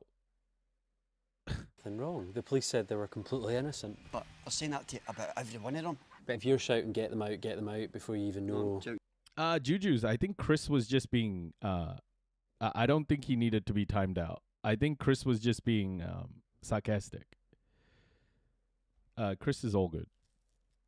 Getting them out because we're shouting at the ones that's done the rapes, the children. But they were innocent. They were innocent in there. That's what the police are saying. Yeah, the police were saying a lot of rubbish. It's understood inside it was a local taxi driver who had friends staying over. Locals spotted them arriving and wrongly linked them to a sexual assault. There's still a physical reminder of that night with clearly rocks being thrown through the window and glass being shattered. Officers here are saying that those with criminal records are attaching themselves to protests that are popping up not just here, but in other parts of the city with the pure intention of inciting disorder. Where are you getting your information from? Is it what's swirling on social media? Yeah, social media. And what if some of that turns out just not to be true? Well, what can you do? You don't know if it's true or not. People don't dig that far, you know. You just scroll to see a headline with a protest around the corner. I mean, the individual cases, nobody really knows what's going on with the individual people as well. So they vent their anger as soon as they see that something along them lines is kind of happening, and they just immediately, their anger goes towards that. But these fears do not exist in a vacuum. Glasgow has a severe shortage of affordable homes. Waiting Toffee, lists welcome. are long. And that scarcity creates fertile ground for blame and a question.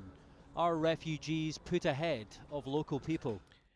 Do you guys know that over 1,000 refugees, 1,000 people fleeing war and displacement, and this was in like June, have drowned in the Mediterranean? Bro, for a Scottish person to say, oh yeah, we're not fucking racist. It's like, buddy, but your state, because you are part of the UK, is implementing like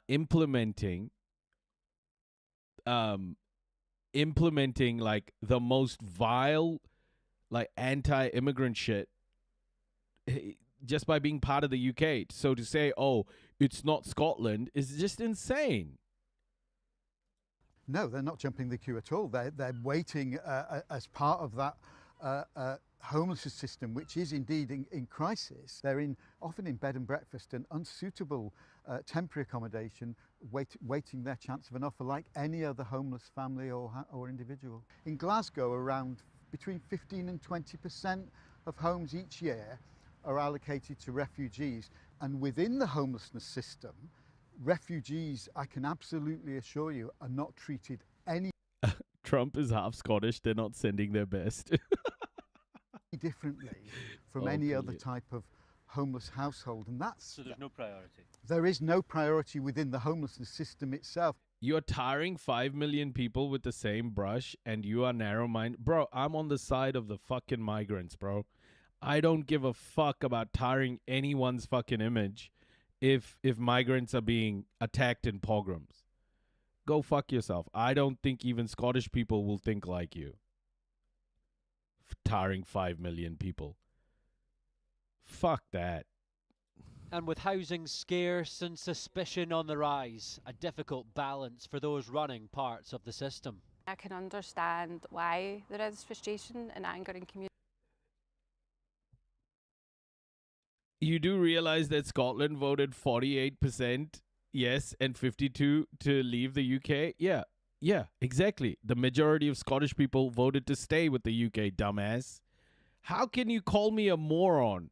And you basically post a statistic that says majority of Scottish people voted not to leave.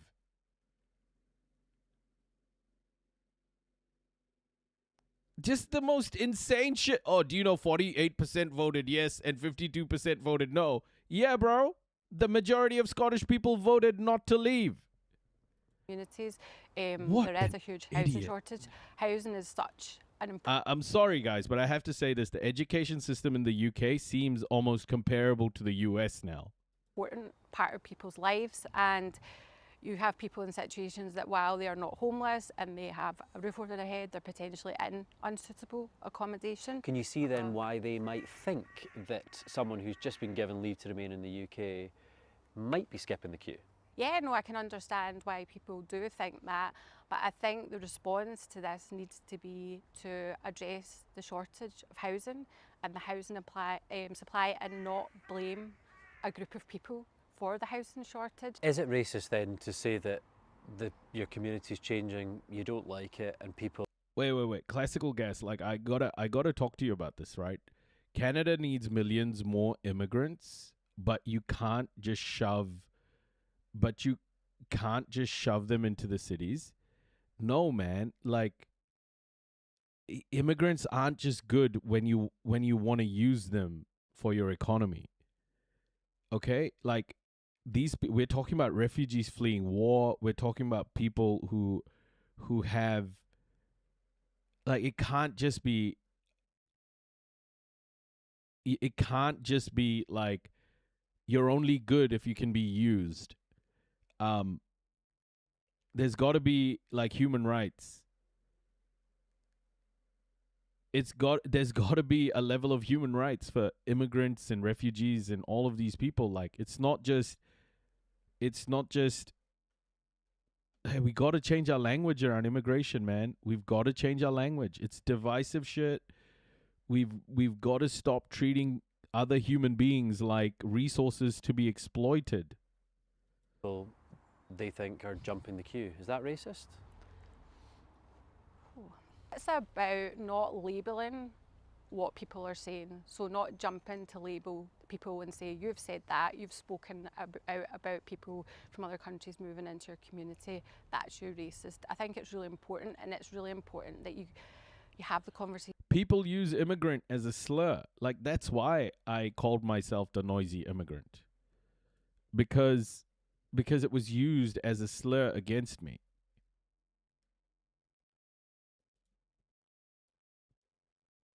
With people about why they feel like that, and what you'll find is a lot of people, their starting position isn't necessarily coming from being racist or discrimination, it's coming from feeling that things are unfair.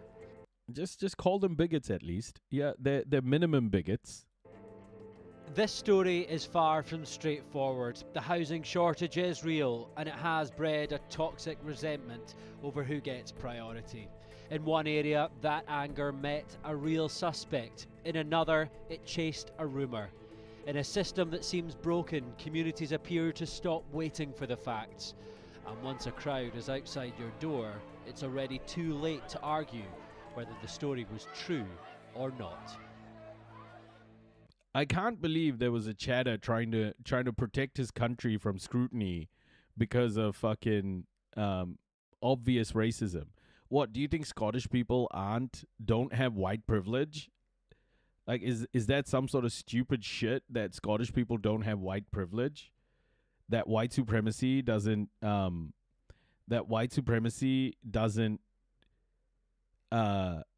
impact Scottish people. Like, what the fuck is this? Are you kidding me? Man, sometimes these people get pissed off because you point out the core truth of it all. Ultimately, it's white supremacy and white privilege. They don't like it. They don't like it being pointed out. And then he shared a stat. That person, I don't know if it's a he, but they shared a stat that showed that majority of fucking Scottish people didn't want to leave the UK. And then made it seem like a good thing. Insane.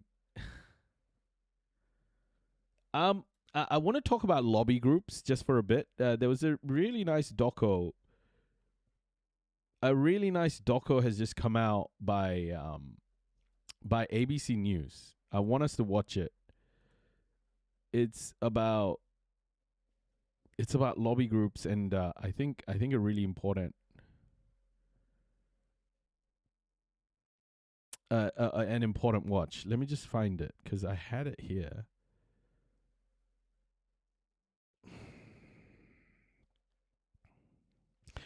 Bum bum bum bum bum.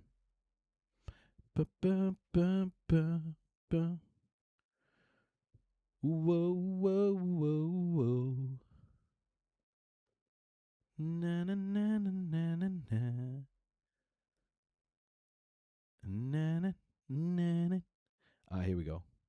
Here it is.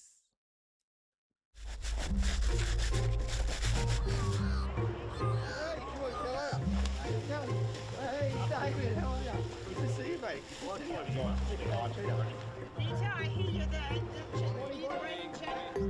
It's a crisp Canberra morning, and MPs and staffers are gathering at a field in the shadow of Parliament House for a friendly hit-out. Today's football match has been organised by the Parliament Sports Club. All right, everybody, can I get everybody's attention, please? Parliamentary Sports Club is an organisation that essentially facilitates sport in the mornings. It's a great way to get to know your colleagues. Staff turn up, people who work at Parliament House turn up.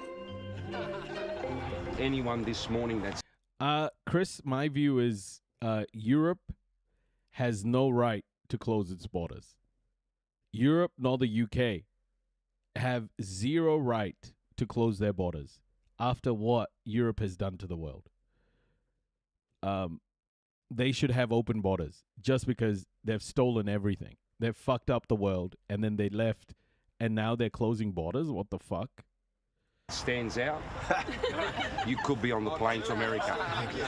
So no pressure. To Wallabies rugby union captain turned senator David Pocock, this morning's match is a welcome antidote to the claustrophobia of the chamber that awaits. But what he doesn't know, at least at this point, is that the privately owned Parliament Sports Club is about more than sport.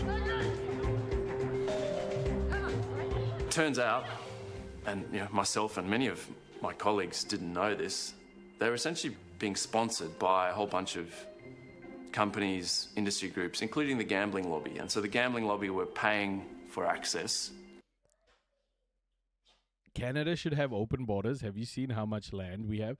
I purposefully didn't say Canada should have open borders, nor did I say the United States, because that is Native American land.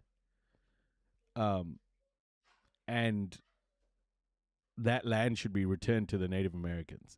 It's not anyone else's land to give away, you know? Whereas Europe fucked around with the rest of the world and the United Kingdom, I don't think they have the right to sovereignty. I really don't. 2 events. Well, it turned out it was also a way for lobbyists to access politicians when we're off guard in the early morning and basically to cozy up to them. We should rename Europe the West Asian Peninsula.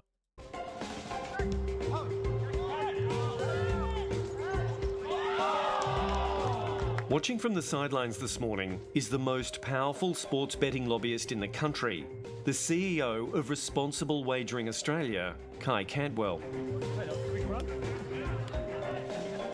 Oh, their access is extraordinary. They're all over every politician, and they never miss a trick. David Pocock has taken a hard line against one of the gambling industry's most potent weapons, sports betting advertising. He wants... You should check the story of the dude who suggested the border or drew the border between India and Pakistan. Like the guy didn't even know where he wasn't a map guy. UK has no more right to control their borders than Israel does. It's sin-binned from our screens. So the involvement of Responsible Wagering Australia in the Parliament Sports Club, as well as others like alcohol... By the way, Israel does not have a defined border at all. Like, from an international perspective, international legally declared borders, Israel doesn't have them. Israel doesn't have borders. That's why it can keep expanding them like it's doing. It just doesn't have borders. Has no internationally recognized borders. And fossil fuel companies meant to him that a line had been crossed. Because of the way the Parliamentary Sports Club was set up and operating, they had advice that they had to list themselves as a lobbying organisation on the lobbyist register. The Prime Minister is essentially like the patron of the sports club. And so you had the Prime Minister who's essentially the patron of a lobbying Jello firm. cream! For all intents and purposes, if you go by... Wait, is it Jello creme? Jello creme or cream? I thought... Hi, Jello cream. Welcome. Welcome. The lobbying register. The Parliamentary Sports Club turned out to be a registered lobbying firm. It did. And when I raised concerns about this, I was kicked out of the club. Got an angry phone call saying, mate, you're causing trouble, you're out. Football was the winner. That's time now. All over. Thank you. The sports club CEO, Andy Turnbull, Fiery, declined welcome. Four Corners' interview request. But he told us corporate money was used to hold fixtures and dinners and for running costs, and that club members were aware of this corporate support. You're a former Wallabies captain. Is this the first team you've ever been kicked out of? Yeah, I think it probably is. Yeah. The Parliament Sports Club removed itself from the lobbyist register just a few days after David Pocock was kicked out. I think the Parliamentary Sports Club debacle highlights just how normalised it is. That for many in there, it's just the status quo. People that are part of industries pay for access, they lobby hard, they get privileged access. And that's just how things work in this place.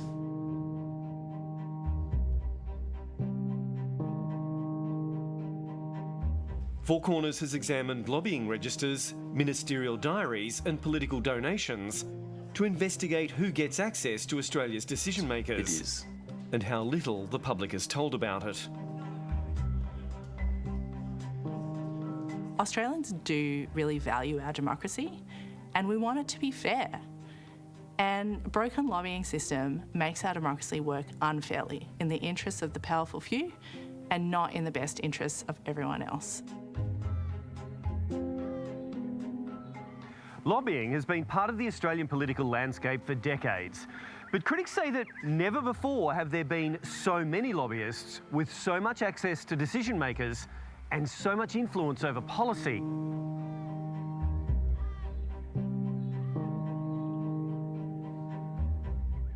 Inside the People's House, hundreds of unelected representatives have privileged access to those who make the country's laws. You can spot lobbyists in the wild by their orange passes. So you have to have a pass which is sponsored by a Member of Parliament. Those lobbyists can knock on the door and have free access to parliamentarians when other people have got very valid concerns or complaints who would like to talk to us are denied that opportunity. 4 of the country's top lobbying firms agreed to talk to Four Corners and to reveal how they operate. Wow. This is an inside look, everybody. This is an inside look. This is so good, man. It's been extremely rare for lobbyists to come on television, particularly Four Corners, and explain how it all works. Why did you decide to do that? Well, I don't want people to think that lobbyists are like nocturnal creatures who only come out in the dark and don't want anyone to notice them. There's nothing wrong with advocating on behalf of clients to government. There are broadly three types of lobbyists. The first, like me, is a third I would never trust that dude with anything. party lobbyists who are effectively contracted in by companies and organisations to assist them with their government relations need. And we're required to register under the Commonwealth Government's lobbyist register. The second type of lobbyists are in-house lobbyists who work on behalf of large corporations who are representing the interests of that particular business. They don't have to disclose that they are lobbying, but they have access to Parliament House and are advocating on behalf of the interests of their employer. The third type of lobbyist is the industry association lobbyist. They might work for a business council, they might work for a trade association. Either way, they do exactly the same sort of work as a third-party lobbyist, but they're exempt from having to register under the Federal Lobbying Code.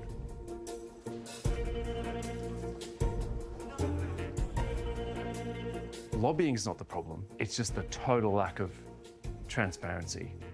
You're outnumbered, aren't you? Yeah, we're surrounded. Australian democracy doesn't need a lobbyist at all, but our economy does, absolutely. Eamon Fitzpatrick runs lobbying firm Fitzpatrick & Co Advisory.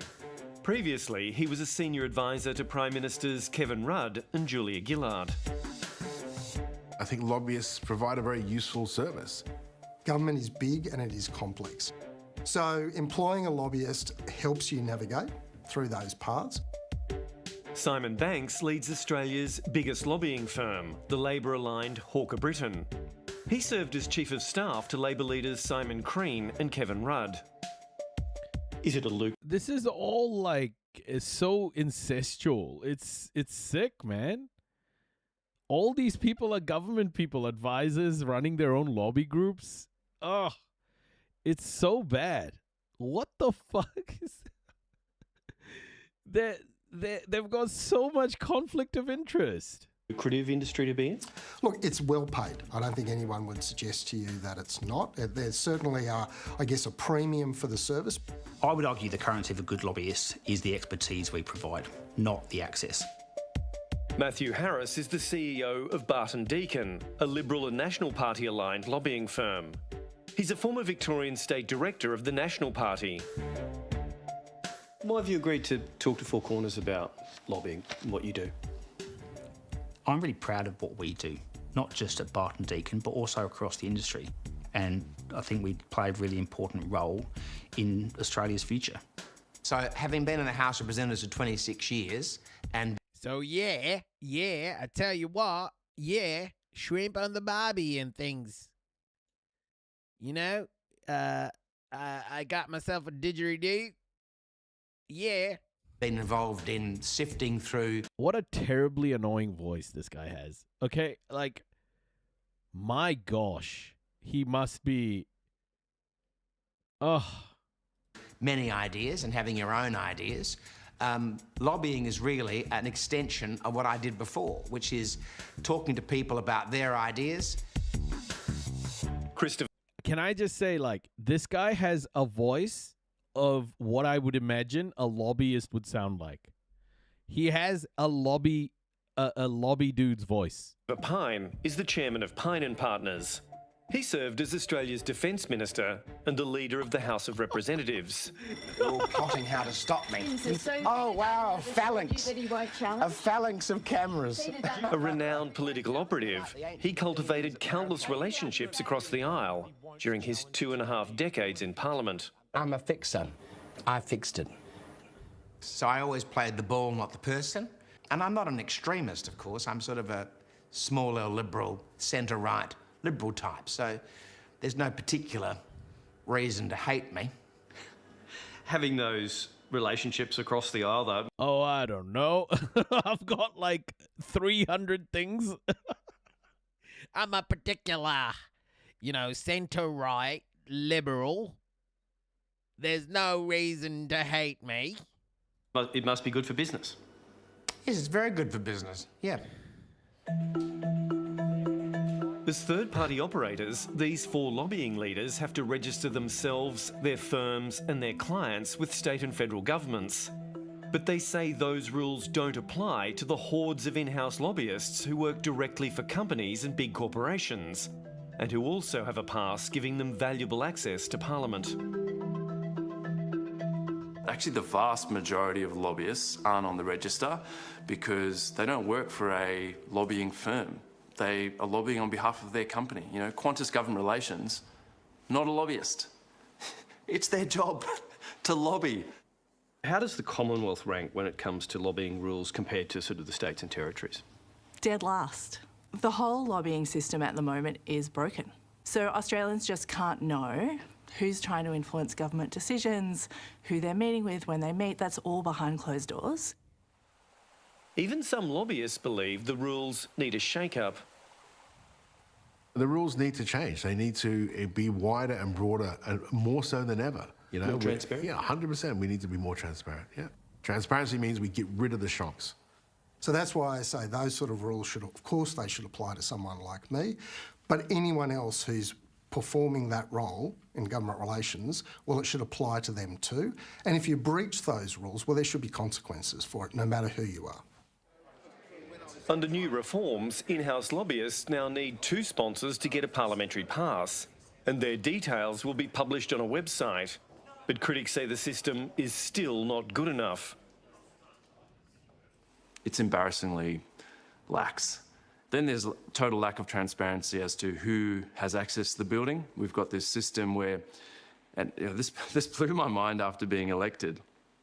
As a parliamentarian, you can give out an unlimited number of sponsored passes to anyone, really. But critics say the flaws in the system extend well beyond who gets a parliamentary pass. It goes back further to where many of these lobbyists come from and their links to those in power. What is the revolving door and why is it a problem? So the revolving door describes the phenomenon where people leave political roles and then become lobbyists who are paid to influence the decisions that their former colleagues make on public interest matters. It's a problem because it's not fair. It's not meant to be a marketplace where access and influence get bought and sold. The revolving door has long spun hard and fast in Australian politics, a gateway for ministers, MPs and senior advisors to move into lucrative positions in private lobbying firms or in... Look, I don't think this is much different around the West, you know, in the West. I think Western nations have, especially America as well, I think lobbying is less regulated in America. Industry, often in sectors they once regulated or oversaw. There is nothing illegal about it. But in their private sector careers, they are potentially able to leverage their connections to gain privileged access. And they can draw on their insider knowledge to help the commercial interests they represent. It's the system that sucks. It's the system that is selling all of us out. And you've got dozens of examples of ministers that have gone on to accept pretty plum jobs in companies, in industries, set up lobbying firms and really milk the system. Even some lobbyists acknowledge the revolving door is a lucrative transition that could trigger serious conflicts of interest. Clearly there are circumstances where people, you know, could walk out of a job today. They can hold very valuable information about government decisions and processes, and they should not be able to commercialise those activities. Like, that is government, very valuable government information that needs to be protected, and you need good processes to prevent that from happening. One of those processes is spelled out in the official Federal Lobbying Code of Conduct, and it involves the so-called cooling-off period. For ministers, it's supposed to be 18 months. For senior advisors and public servants, it's a year, before they can lobby in areas they once worked in.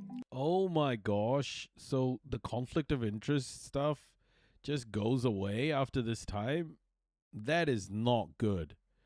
This should be like a forever ban. It's a pretty simple rule. You know, if you've been a minister for 18 months after you leave politics, you can't approach or talk to the previous people that you dealt with in that department, certainly about anything to do with work. I mean, you can wish them happy birthday, but you're not allowed to talk to them about work.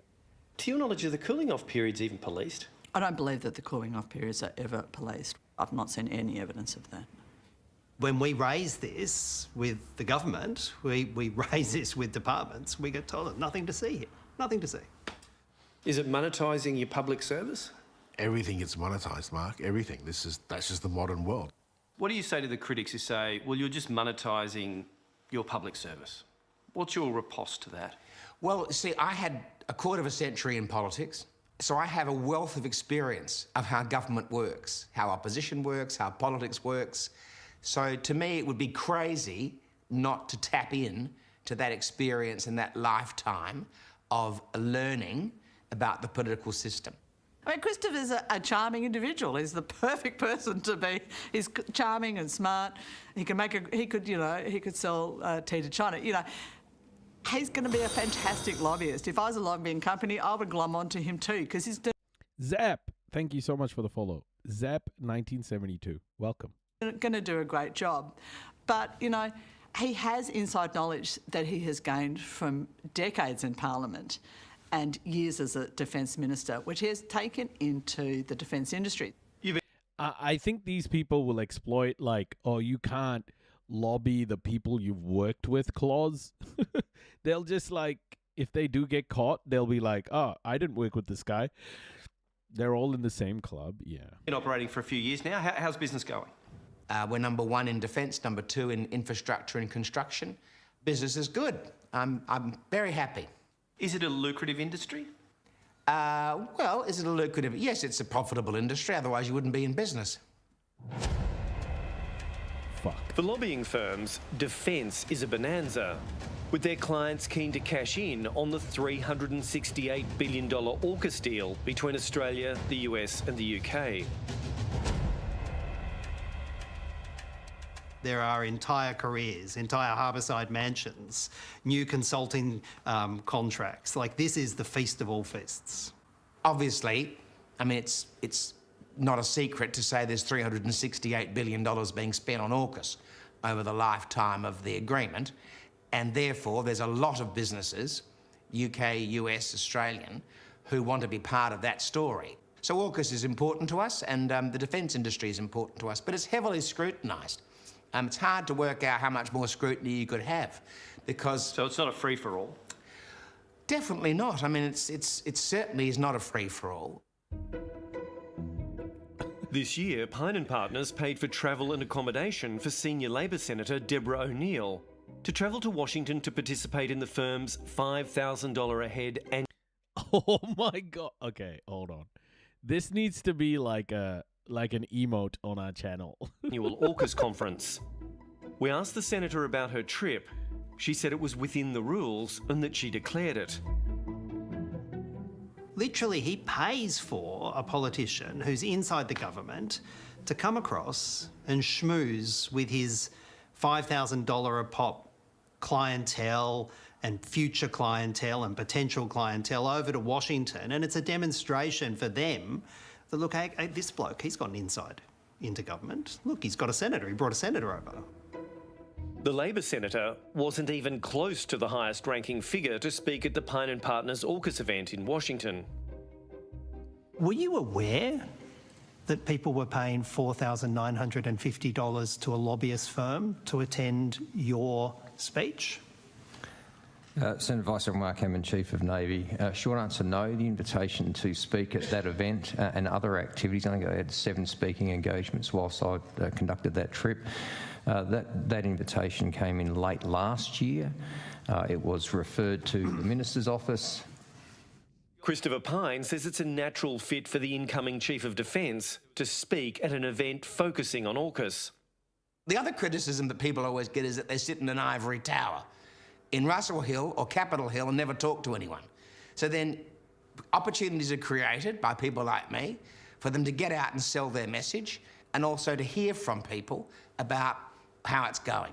And then they get criticised for doing that. So, you know, you can't have it both ways, although people do like to. While Pine & Partners is number one in defence, it also has dozens of clients from other industries.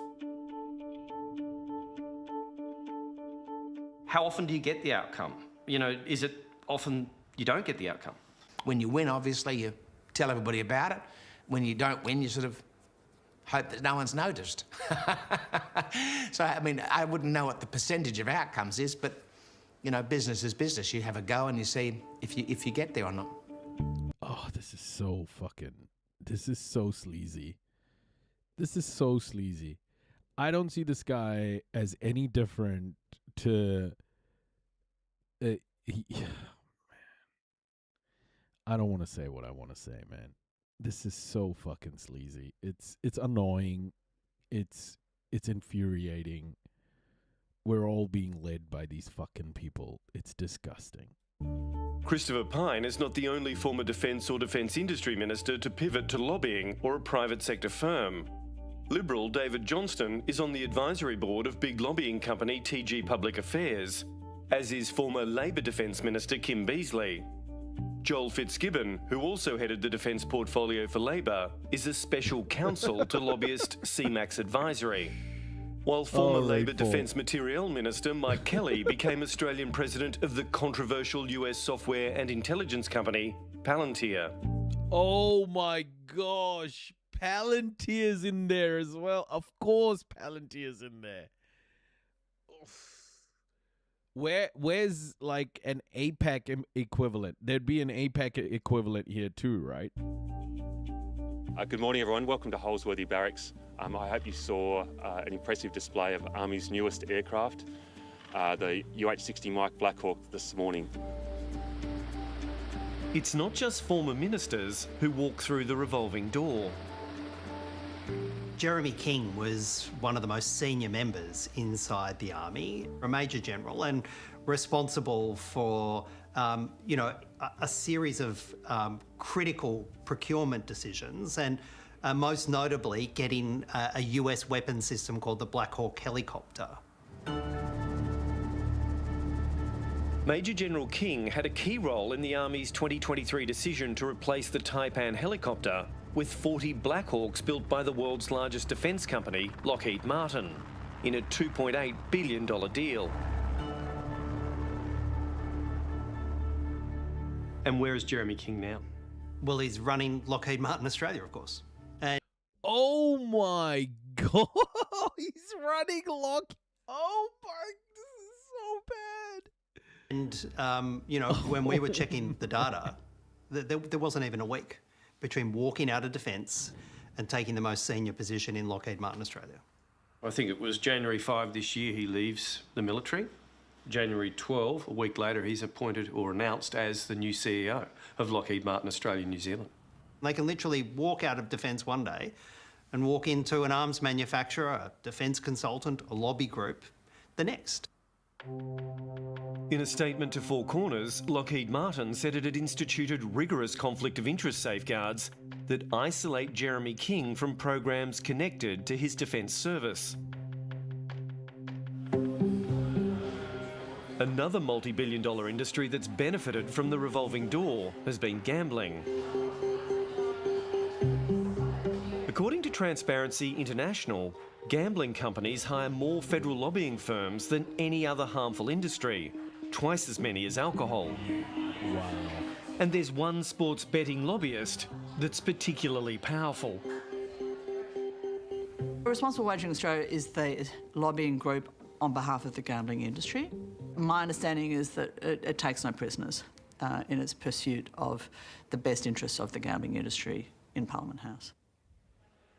Kai Cantwell is regarded as one of the most effective lobbyists. He's a regular presence in Parliament House, although neither he nor Responsible Wagering Australia are required to be on the Federal Lobbyist Register because RWA is an industry association.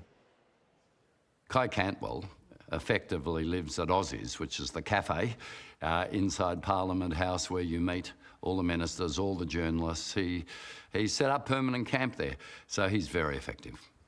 He's forever setting up shop in the break rooms, which are meant to be for staff to actually go and have a lunch break and use a microwave. He's in there doing Zoom calls, like clearly camps out at Parliament House and has a lot of access.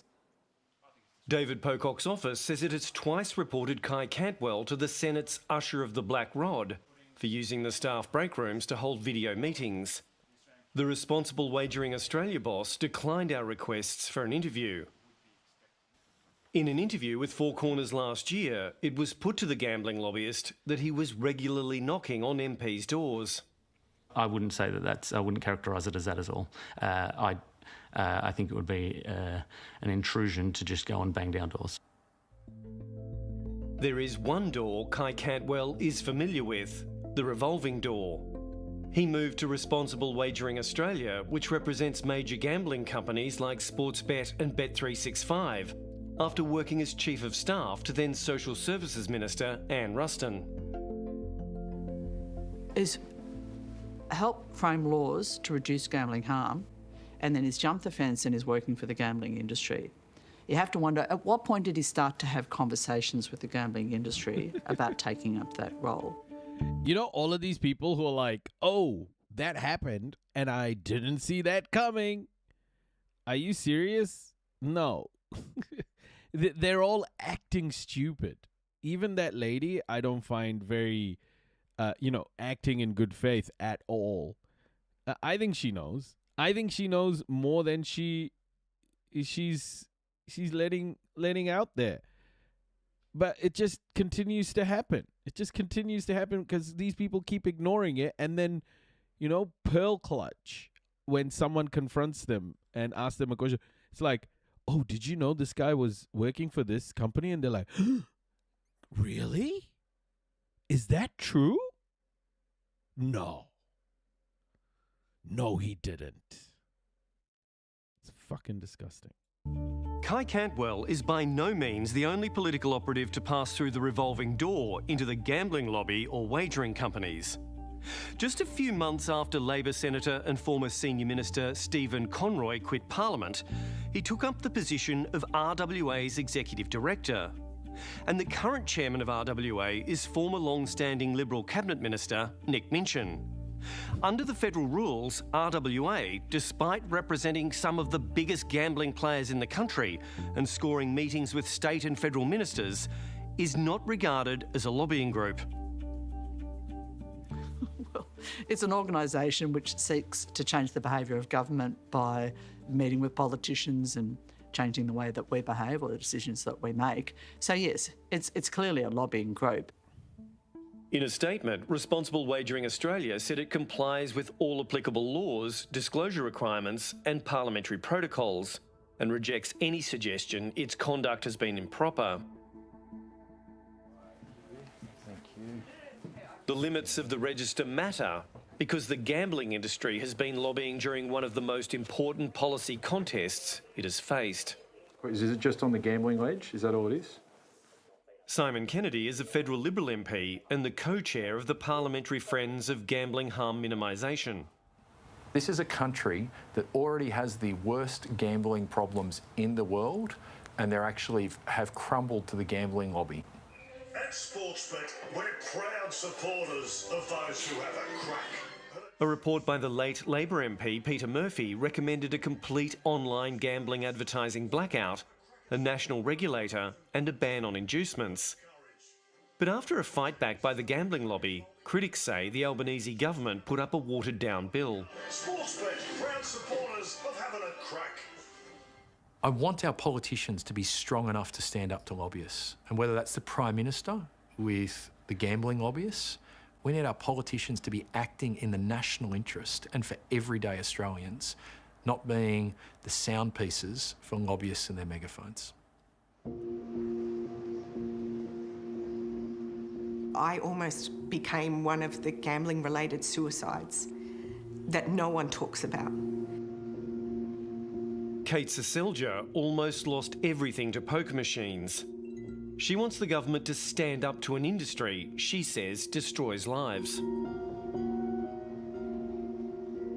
There was part of me that really, really broke when I realised that my well-being as a citizen of Australia was not prioritised from a public health perspective when it comes to gambling harm, that In fact, I was human collateral damage of a tax revenue stream and industry profits.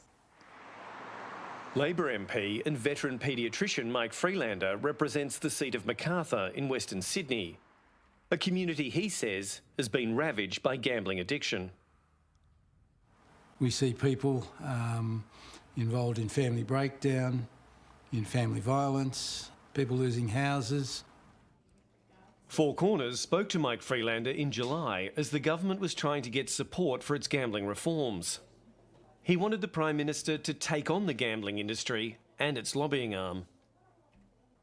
The Prime Minister is very worried about making enemies of very powerful groups.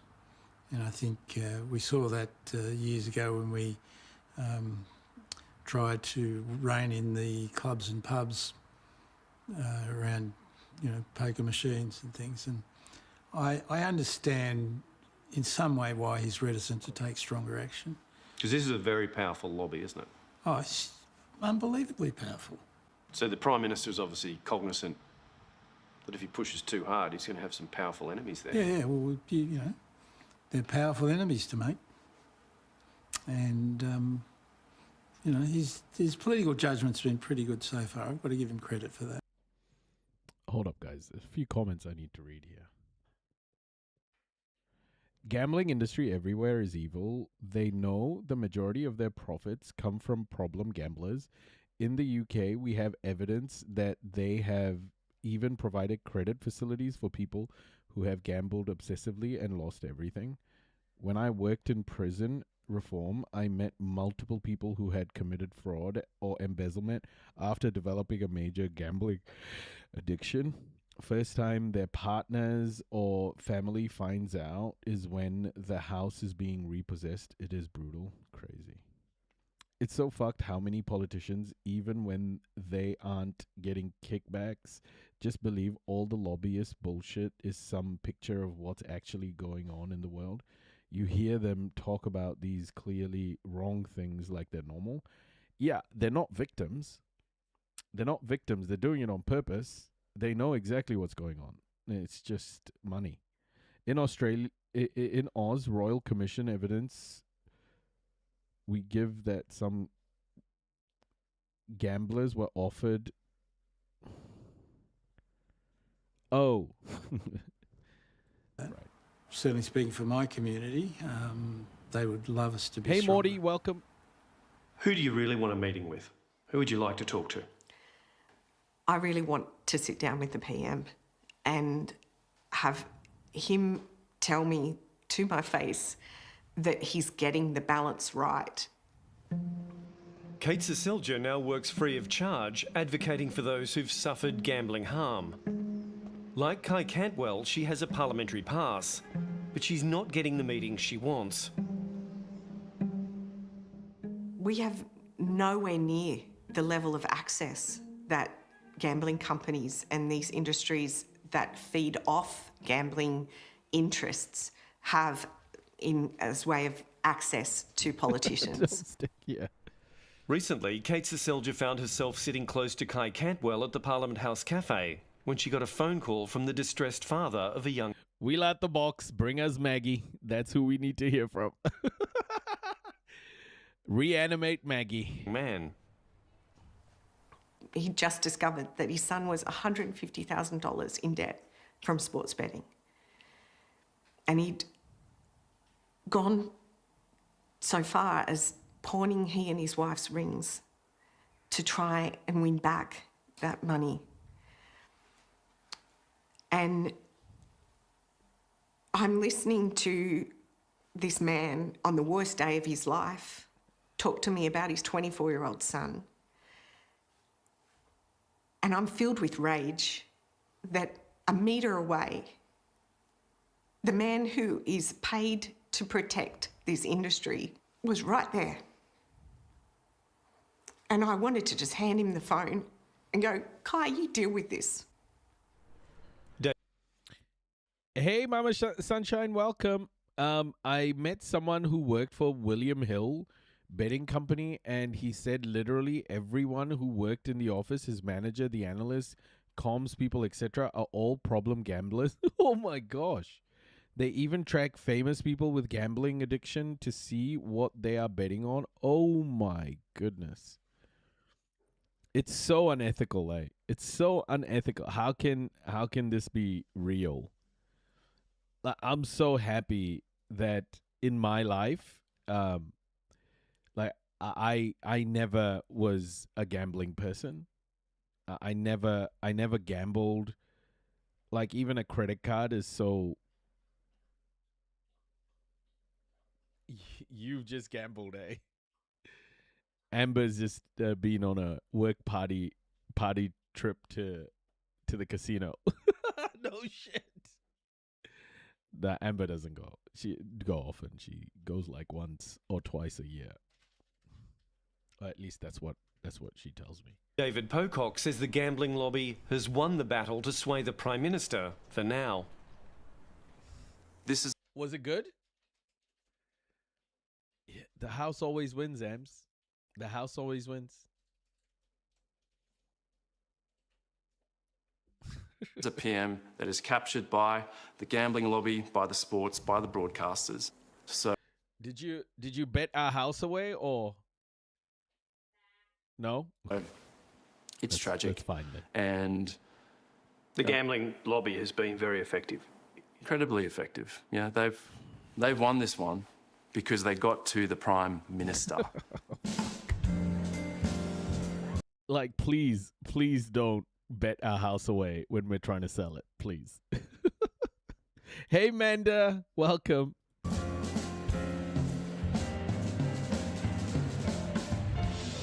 It's Parliament's annual Night of Nights, the Midwinter Ball. Huh? To some, it's an occasion to relax and have a few drinks. Yeah.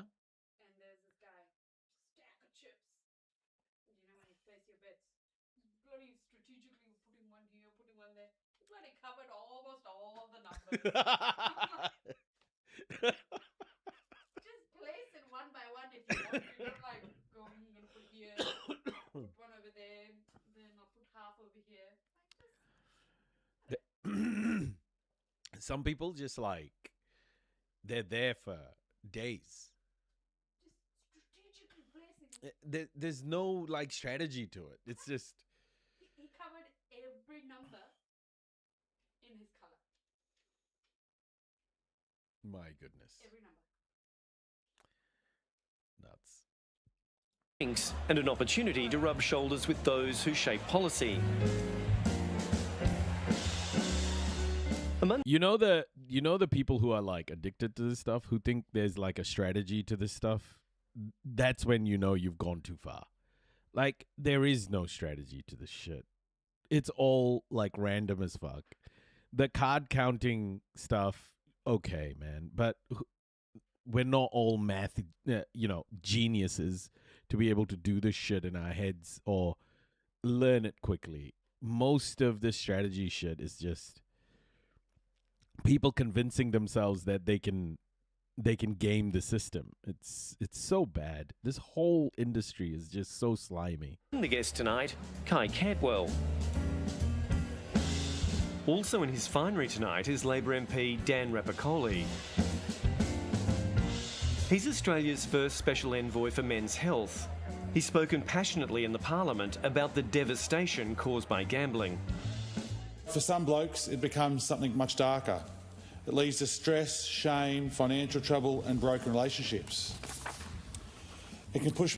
I know one of our friends, like, he got into so much fucking trouble. Like, his stories are just insane. Like, we're talking about 70 grand at the horses. Like, the horses were his thing, and just spending shitloads of money, getting into insane amounts of debt. Like, this dude, I mean, he'd consider himself lucky to have recovered from that, But fuck, man, the stories some people have about this gambling addiction, I just don't understand it. Like, you must be in so deep, and you must be so convinced that your time will come, the luck will get better or something. You've just deluded yourself into spending so much money. Fuck, dude. People to breaking point and tear families apart. Well, by the way, if you do have a gambling addiction, please don't take this as me thinking you're a bad person. I don't think you're a bad person, and I think you are well and truly entitled to help, because and you're well and truly entitled to be treated as a human being, and all of those things. I don't see you as a bad person. I just speaking about scenarios I've heard. Warning of the damage caused by gambling, Dan Repicoli is happy to accept the industry's hospitality. Tonight, the Special Envoy for Men's Health, who warns about the evils of gambling, is a guest at a table sponsored by Sportsbet. I think it's a terrible look. A terrible, terrible look. Would you accept hospitality from Sportsbet? I wouldn't. I thought it was actually a failure of judgment by Dan. He's a nice person. He made a really bad call there. Four Corners caught up with the Special Envoy for Men's Health, but he wasn't keen to chat. Can I grab you for a second? So I've got to get back on the conference floor. It's just a quick question. Thing there. You've spoken very passionately in the Parliament about the impact of men's health, on men's health, about gaming. I've got to get back into the conference floor. I don't have time to have a chat now, buddy. Why accept hospitality it's been a good conference here. It's been a good conference here. It's a pretty easy I'm going to have the conversation in there, and I'm going to go in and do what I'm doing on my job there in the conference floor. Okay, then. In a written statement, Dan Repicoli said he had made all appropriate declarations, including about the midwinter ball.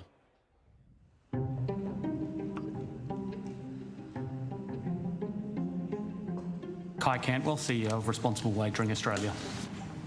With the Greens and the Crossbench initiating a Senate grilling of the... Responsible wagering? They even, dumb down the language when talking about gambling? Responsible wagering. Fuck, man. It's such a slimy fucking... Sportsbet industry, and the opposition unwilling to back his bill, Anthony Albanese was finally forced to give ground last week, offering a new opt-out scheme for online gambling advertising and a tighter rein on wagering inducements. While it's enough to get the opposition on board and his bill through, critics say the gambling lobby is still the winner. They go on grooming our kids. We have more suicides. We have more domestic violence. We have more crime. They win because this bill isn't good enough. In trying to get a handle on just how much access the gambling lobby gets, Four Corners analysed the publicly available ministerial diaries from the states and territories. One of the most transparent states is Queensland, and that's where Kai Cantwell appears to have been busiest. On a single day in August last year, the Responsible Wagering Australia boss met with 7 LNP government ministers, including the Premier. Wow. But what our analysis doesn't and can't show is what meetings took place at the federal level, because Commonwealth ministerial diaries are not published. Ministers do not want us to know who they're meeting with, where, when and why. And that's because I think if we had that transparency, they'd be asked some pretty uncomfortable questions. Even some lobbyists have no problem if their meetings with ministers are made public. I'm perfectly comfortable if ministers want to release their diaries and say who they met with, what were they met with them about. I actually think, what's the thing you're trying to protect? It's integrity of government. Other lobbyists, like former Federal Minister Christopher Pyne, oppose releasing ministerial diaries. No, I think it's a mad idea. What do they think the ministers are doing? Let's see.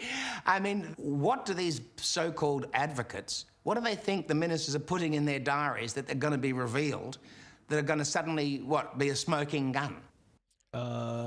Okay. Then if there's nothing in there, just release it. If access is the currency of lobbying, Conrad Benjamin knows what it's like to be flat broke. A former high school economics teacher from Newcastle, Benjamin was inspired by his students to get stuck into political advocacy, like calling for a 25% tax on Australia's gas exports. Let's face it, both major parties are bought and sold, paid for, quite literally, by the gas lobby.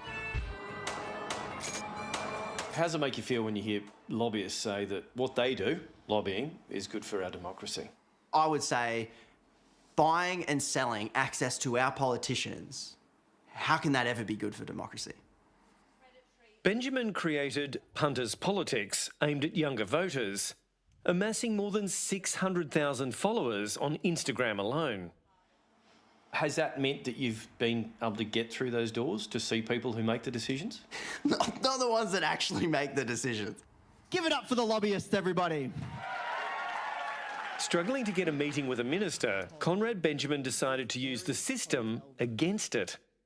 So tonight we're coming together to celebrate our awesome system of political lobbying and how our political parties raise money by selling access to our politicians to the highest bidder.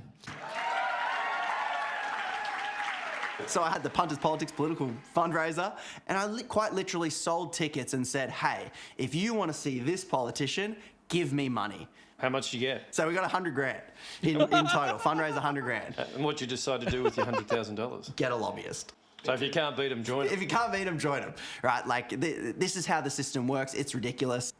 Well, thanks for jumping on, Rachel. With his fundraising money, Conrad Benjamin hired Rachel Smith from the lobbying outfit Pocket Advisory. Does lobbying work? You tell me. Yeah. 2 weeks after getting a lobbyist and passing their first paycheck. And boom. Look at this. Thank you, senators and members, for having me. Honestly, it's not every day that a regular punter like me gets to sit at the table with so many politicians, which normally would cost, what, $3,000 a head? Sorry, just a little political joke to warm everyone up there. But Conrad Benjamin wants more access than that. Have you landed that Oh, wow. ministerial That's meeting awesome. yet? No.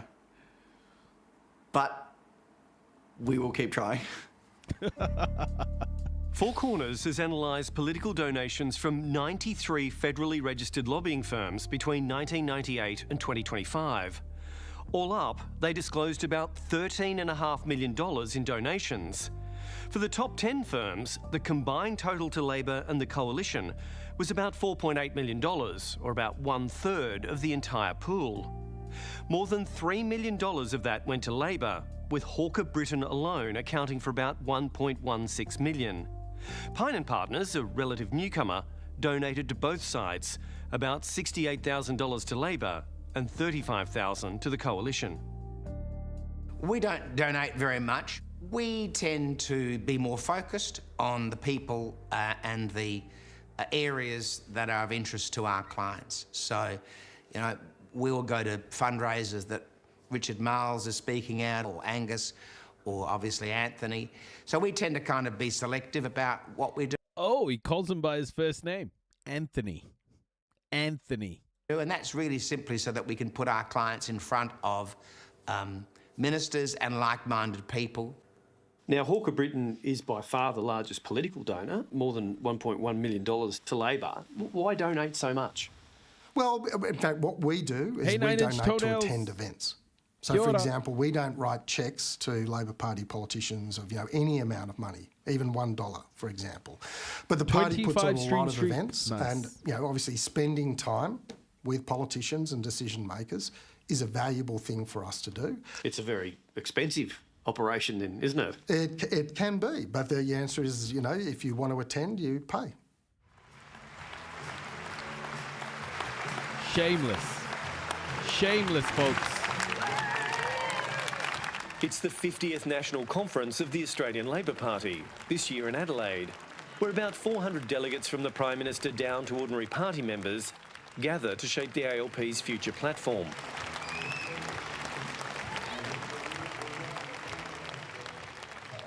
Behind here is where the public action happens. That's on the conference floor where policy's debated. But if you pay thousands of dollars, you're allowed up these escalators.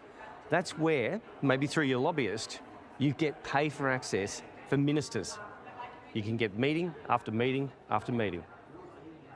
Sponsoring the so-called Business Observers program at the National Conference is lobbying firm Hawker Britain. So there are more than 100 businesses and other organisations that are coming and speaking with government ministers and others around the party about what's going on. So it's a form of speed dating, if you like. It is a form of speed dating. So they're really short, like 15-minute sort of time slots to have a chat. But the good news is if you know what you want to say, you should be able to get your point across pretty quickly. One lobbyist at the conference told Four Corners they shelled out more than $10,000 to meet 6 federal ministers for just a few minutes a pop. Wow. The ALP National Conference, is that a great opportunity to meet those decision makers and have a little bit of face time, if you like? Well, it's a speed dating event, you know, both sides, all the major parties offer them. Some people get a lot out of it. They get to see policy making at the party coalface, if you like. This paid-for speed dating isn't restricted to the federal level or to the Labor side of politics. The ministerial diary in Queensland shows that on a single day last year, you met with, sometimes with a client, but you met with 9 government ministers in a day, including the Premier. That's a pretty busy day. It was a busy day, and it was a very useful day for the government to hear from my clients and for my clients to put their point of view forward. Is that just a fact of life to sort of sometimes get that face time that you need? You have to pay for it? I don't see it as cash for access. The reason we donate is to go to functions so we get to know the MPs and ministers who are there. The reason we donate is to go to functions to meet the ministers? What is this, man? What is this? I mean, if you asked most Australians, should a lobbying firm whose whole business is to lobby to get access, should they be allowed to donate to political parties? Oh, nice, I think lover. most people would say no. That is clearly problematic. You know, before I became a senator, I really had no idea about the extent of it. Labor MP Mike Freelander believes there needs to be more visibility around political donations. We need to recognise none of these groups are lobbying because of altruistic reasons, or very few of them. And I think we should be much more transparent about lobbying from groups that cause social harm. The Attorney-General's Department told Four Corners that since mid-2023, it received 52 reports of alleged breaches of the lobbying code of conduct. Of those, 12 breaches were substantiated, while 4 investigations are ongoing. But the department refused to tell us the outcome of any of its investigations due to what it called privacy reasons. Four Corners also lodged a Freedom of Information request, but the department again refused to release its investigation reports. Well, why shouldn't the public see? If you put up rules and then even when you get caught, nothing happens, you know, you get a slap on the wrist and carry on with business, well, what's the point of the rules in the first place? Lobbying and its ever-evolving door have been part of the Australian political landscape for decades. And for those in the business, it remains an essential part of the democratic process. Lobbyists are the sinews that make the arms and legs of government work better.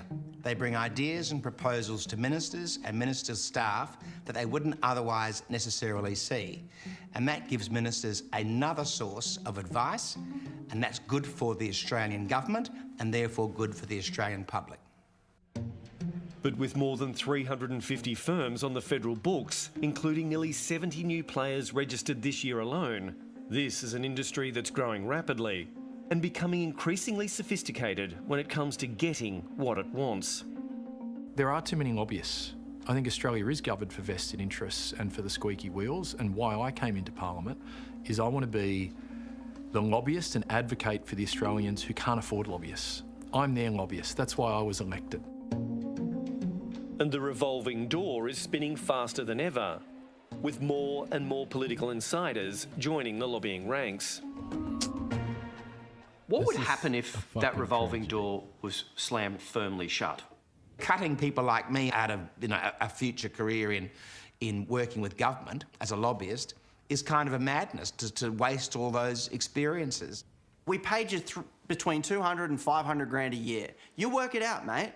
You know, I've been a teacher and earning a lot less than that, and I have to work it out when I finish teaching. You'll work it out as well.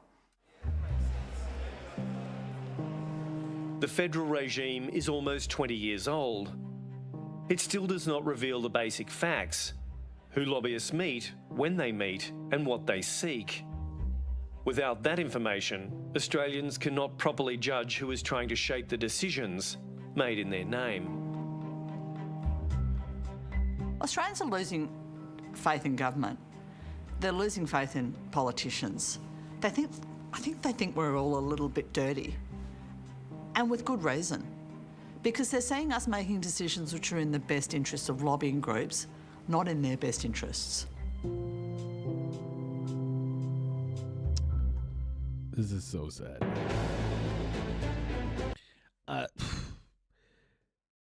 Lobby groups are so shady, eh? Like these dudes, they're just like they're just loitering in the government building, just waiting to catch a moment. Like the sleaziest of sleazy salesmen, just waiting. Yeah, similar situation in New Zealand too. Absolutely, it's yeah, they're just on the prowl in government buildings. Like you walk in there and they're just prowling. They're just prowling, and then whoppa! Hey, here's a ciggy, mate.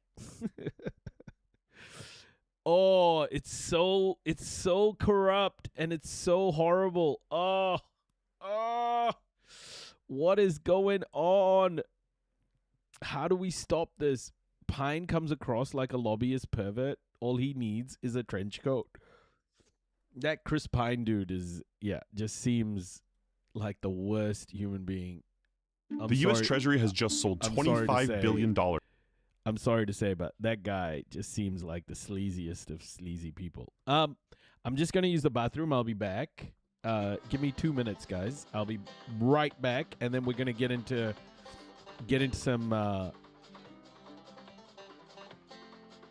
some financial news. And I've got a couple of things to spotlight as well. Ah, Cletus. Yes. Hey, Matt.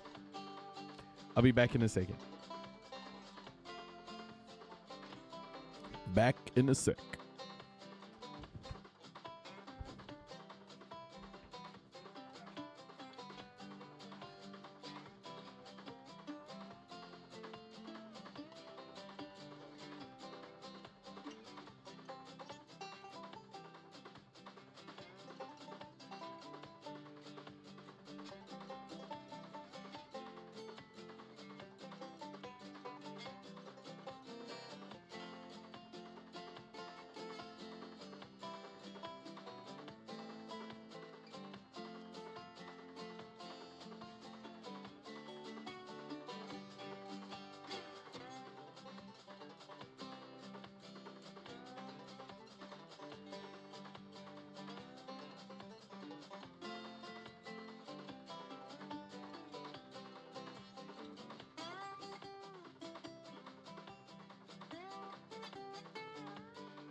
Pity the ABC didn't look at themselves. Gambling effectively embedded from AFL, NRL. Yeah, I guess a lot of this is like this documentary feels a little hypocritical in that way. Is all of these like gambling firms and stuff are so embedded in media as well. Matt, that was confusing. Okay.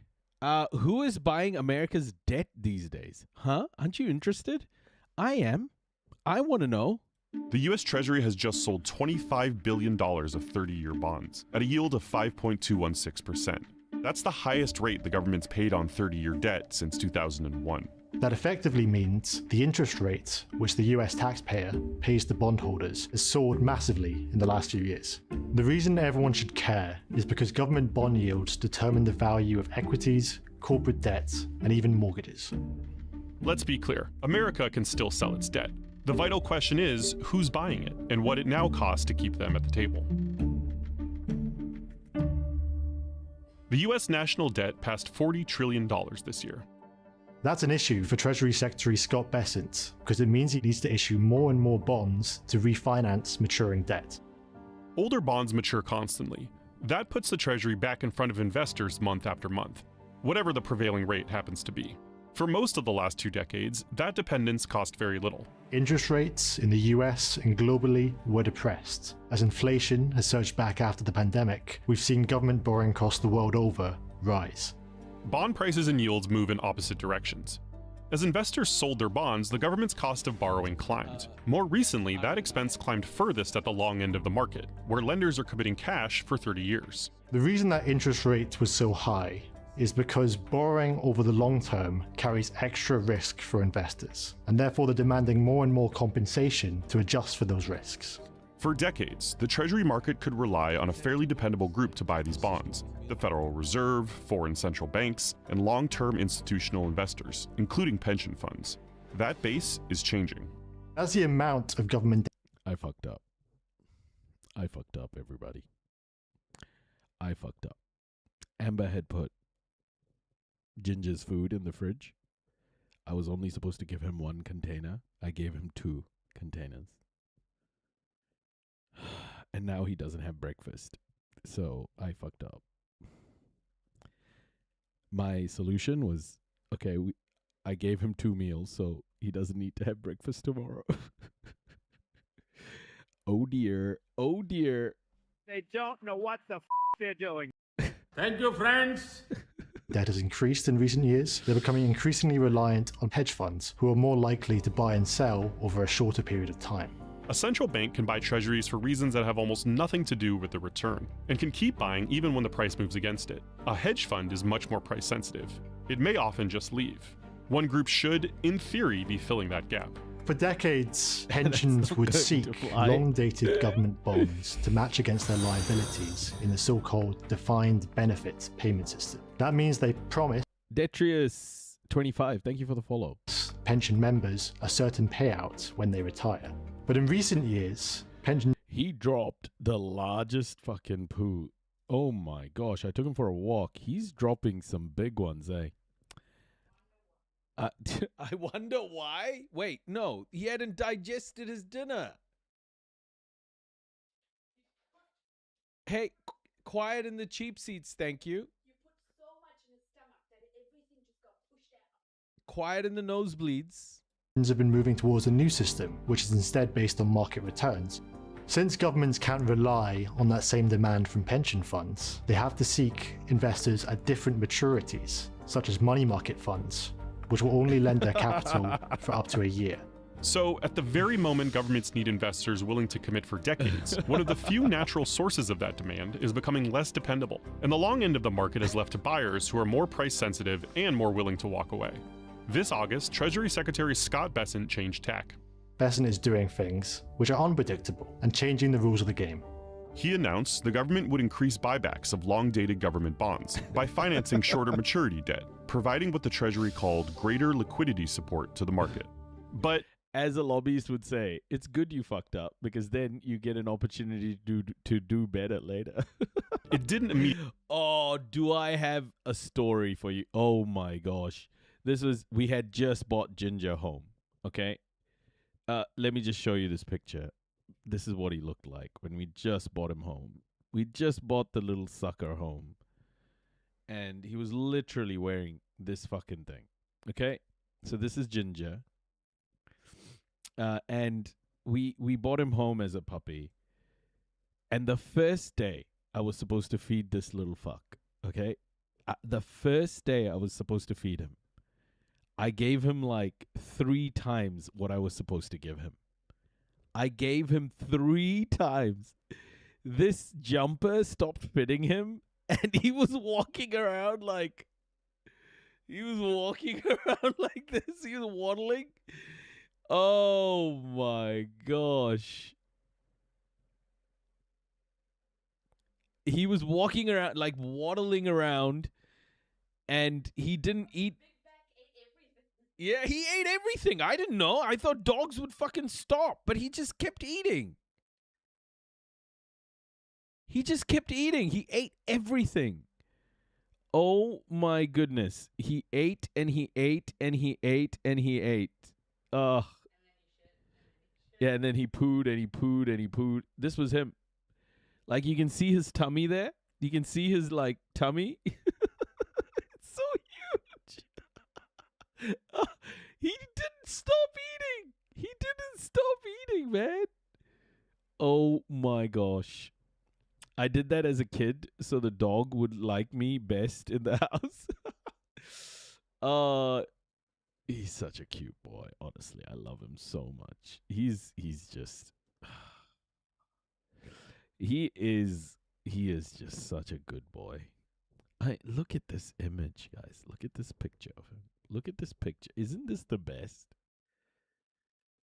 Isn't this the best? Look at how happy he is. He's like,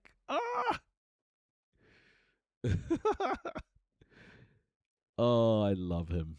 I love him so much, man. Doggies are. Yeah, he's my favorite. Oh, look at him. He's just so happy. Magnificent. Magnificent. And then him with his little jacket here. They gave him to us with this jacket. Oh, I love him so much.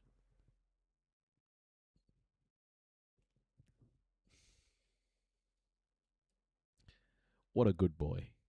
What a good boy.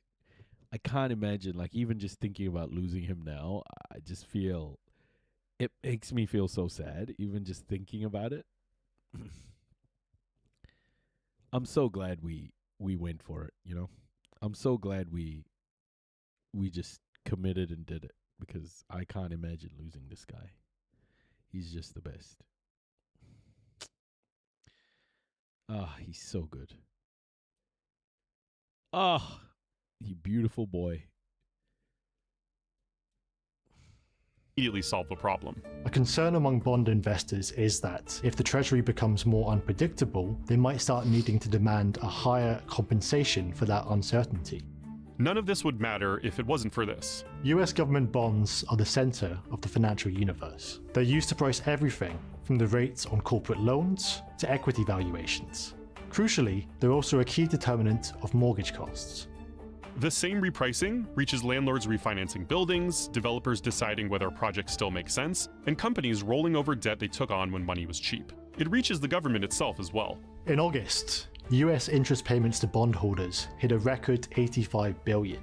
Wow. The United States now spends more servicing its debt than it spends on defense. The main takeaway is interest rates will remain higher for longer for governments, consumers, and corporates around the world. Brilliant. Brilliant. You know who they're going to pass those costs down to? The consumer. They're going to pass all of those extra costs onto the consumer. We recently lost a rescue pup that's been part of the family for a long time. It was really hard on everyone. He was deaf and blind since birth because of breeders. Oh, man. I'm so sorry. I'm so sorry. Like, it's unimaginable, eh? Like, he's a rescue. Gingino is a rescue. He's a rescue pup as well. We fostered him. And then we're a foster fail, basically. Look at this distinguished gentleman. Look at him.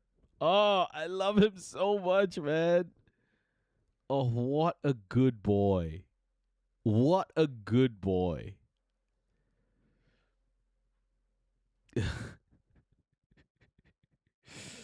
Like, this is the type of relationship. Like, both our son and Ginger have grown up together, you know.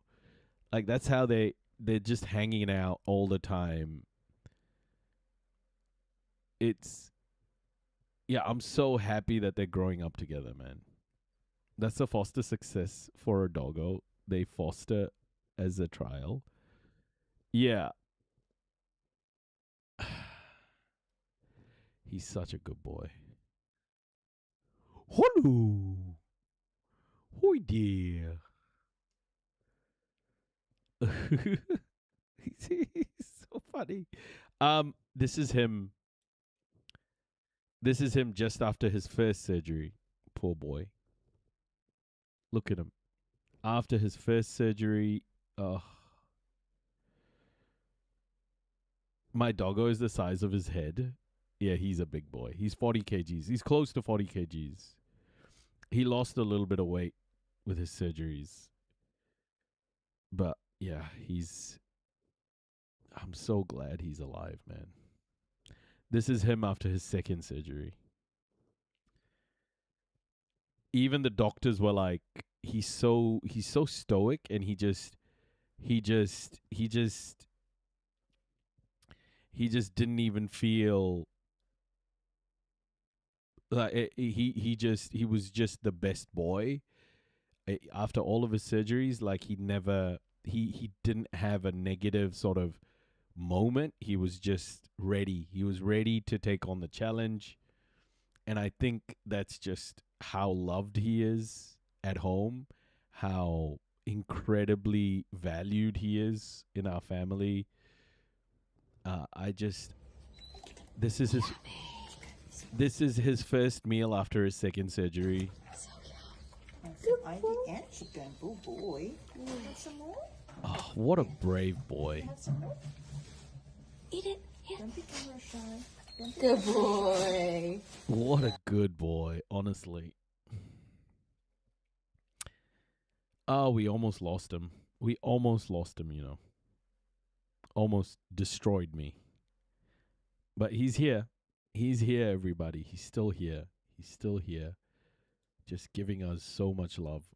What a good boy. What an incredible boy. I'm just so happy. I'm just so happy that he's still in our lives, honestly. I'm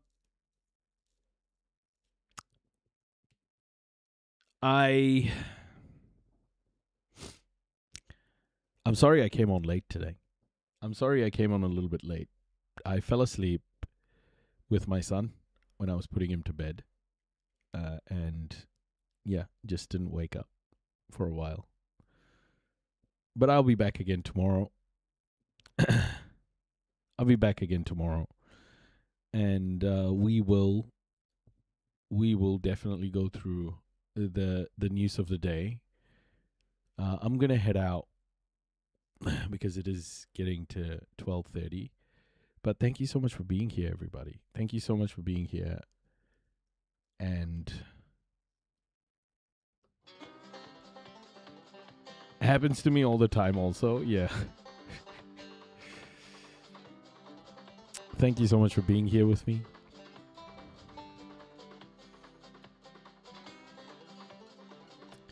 Your best friend wants to rename Lake Ontario to Lake of America. Oh, that is so good. Donnie wants to rename it to the Lake of America. Far out. Zach Chap? Yes, let's do it.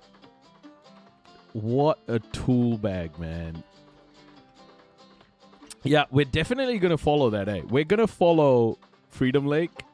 We're going to be following what happens with that trade war. I want to cover a little bit of the Middle East tomorrow.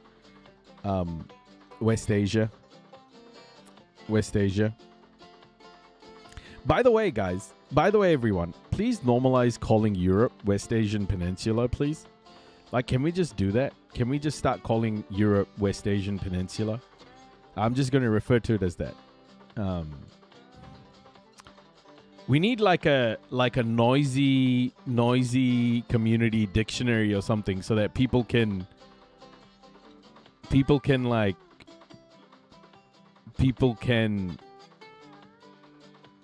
in chat check what it means.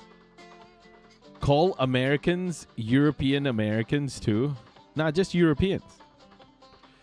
I think we should also normalize calling we should also normalize calling people in the United States Europeans and indigenous people. European immigrants.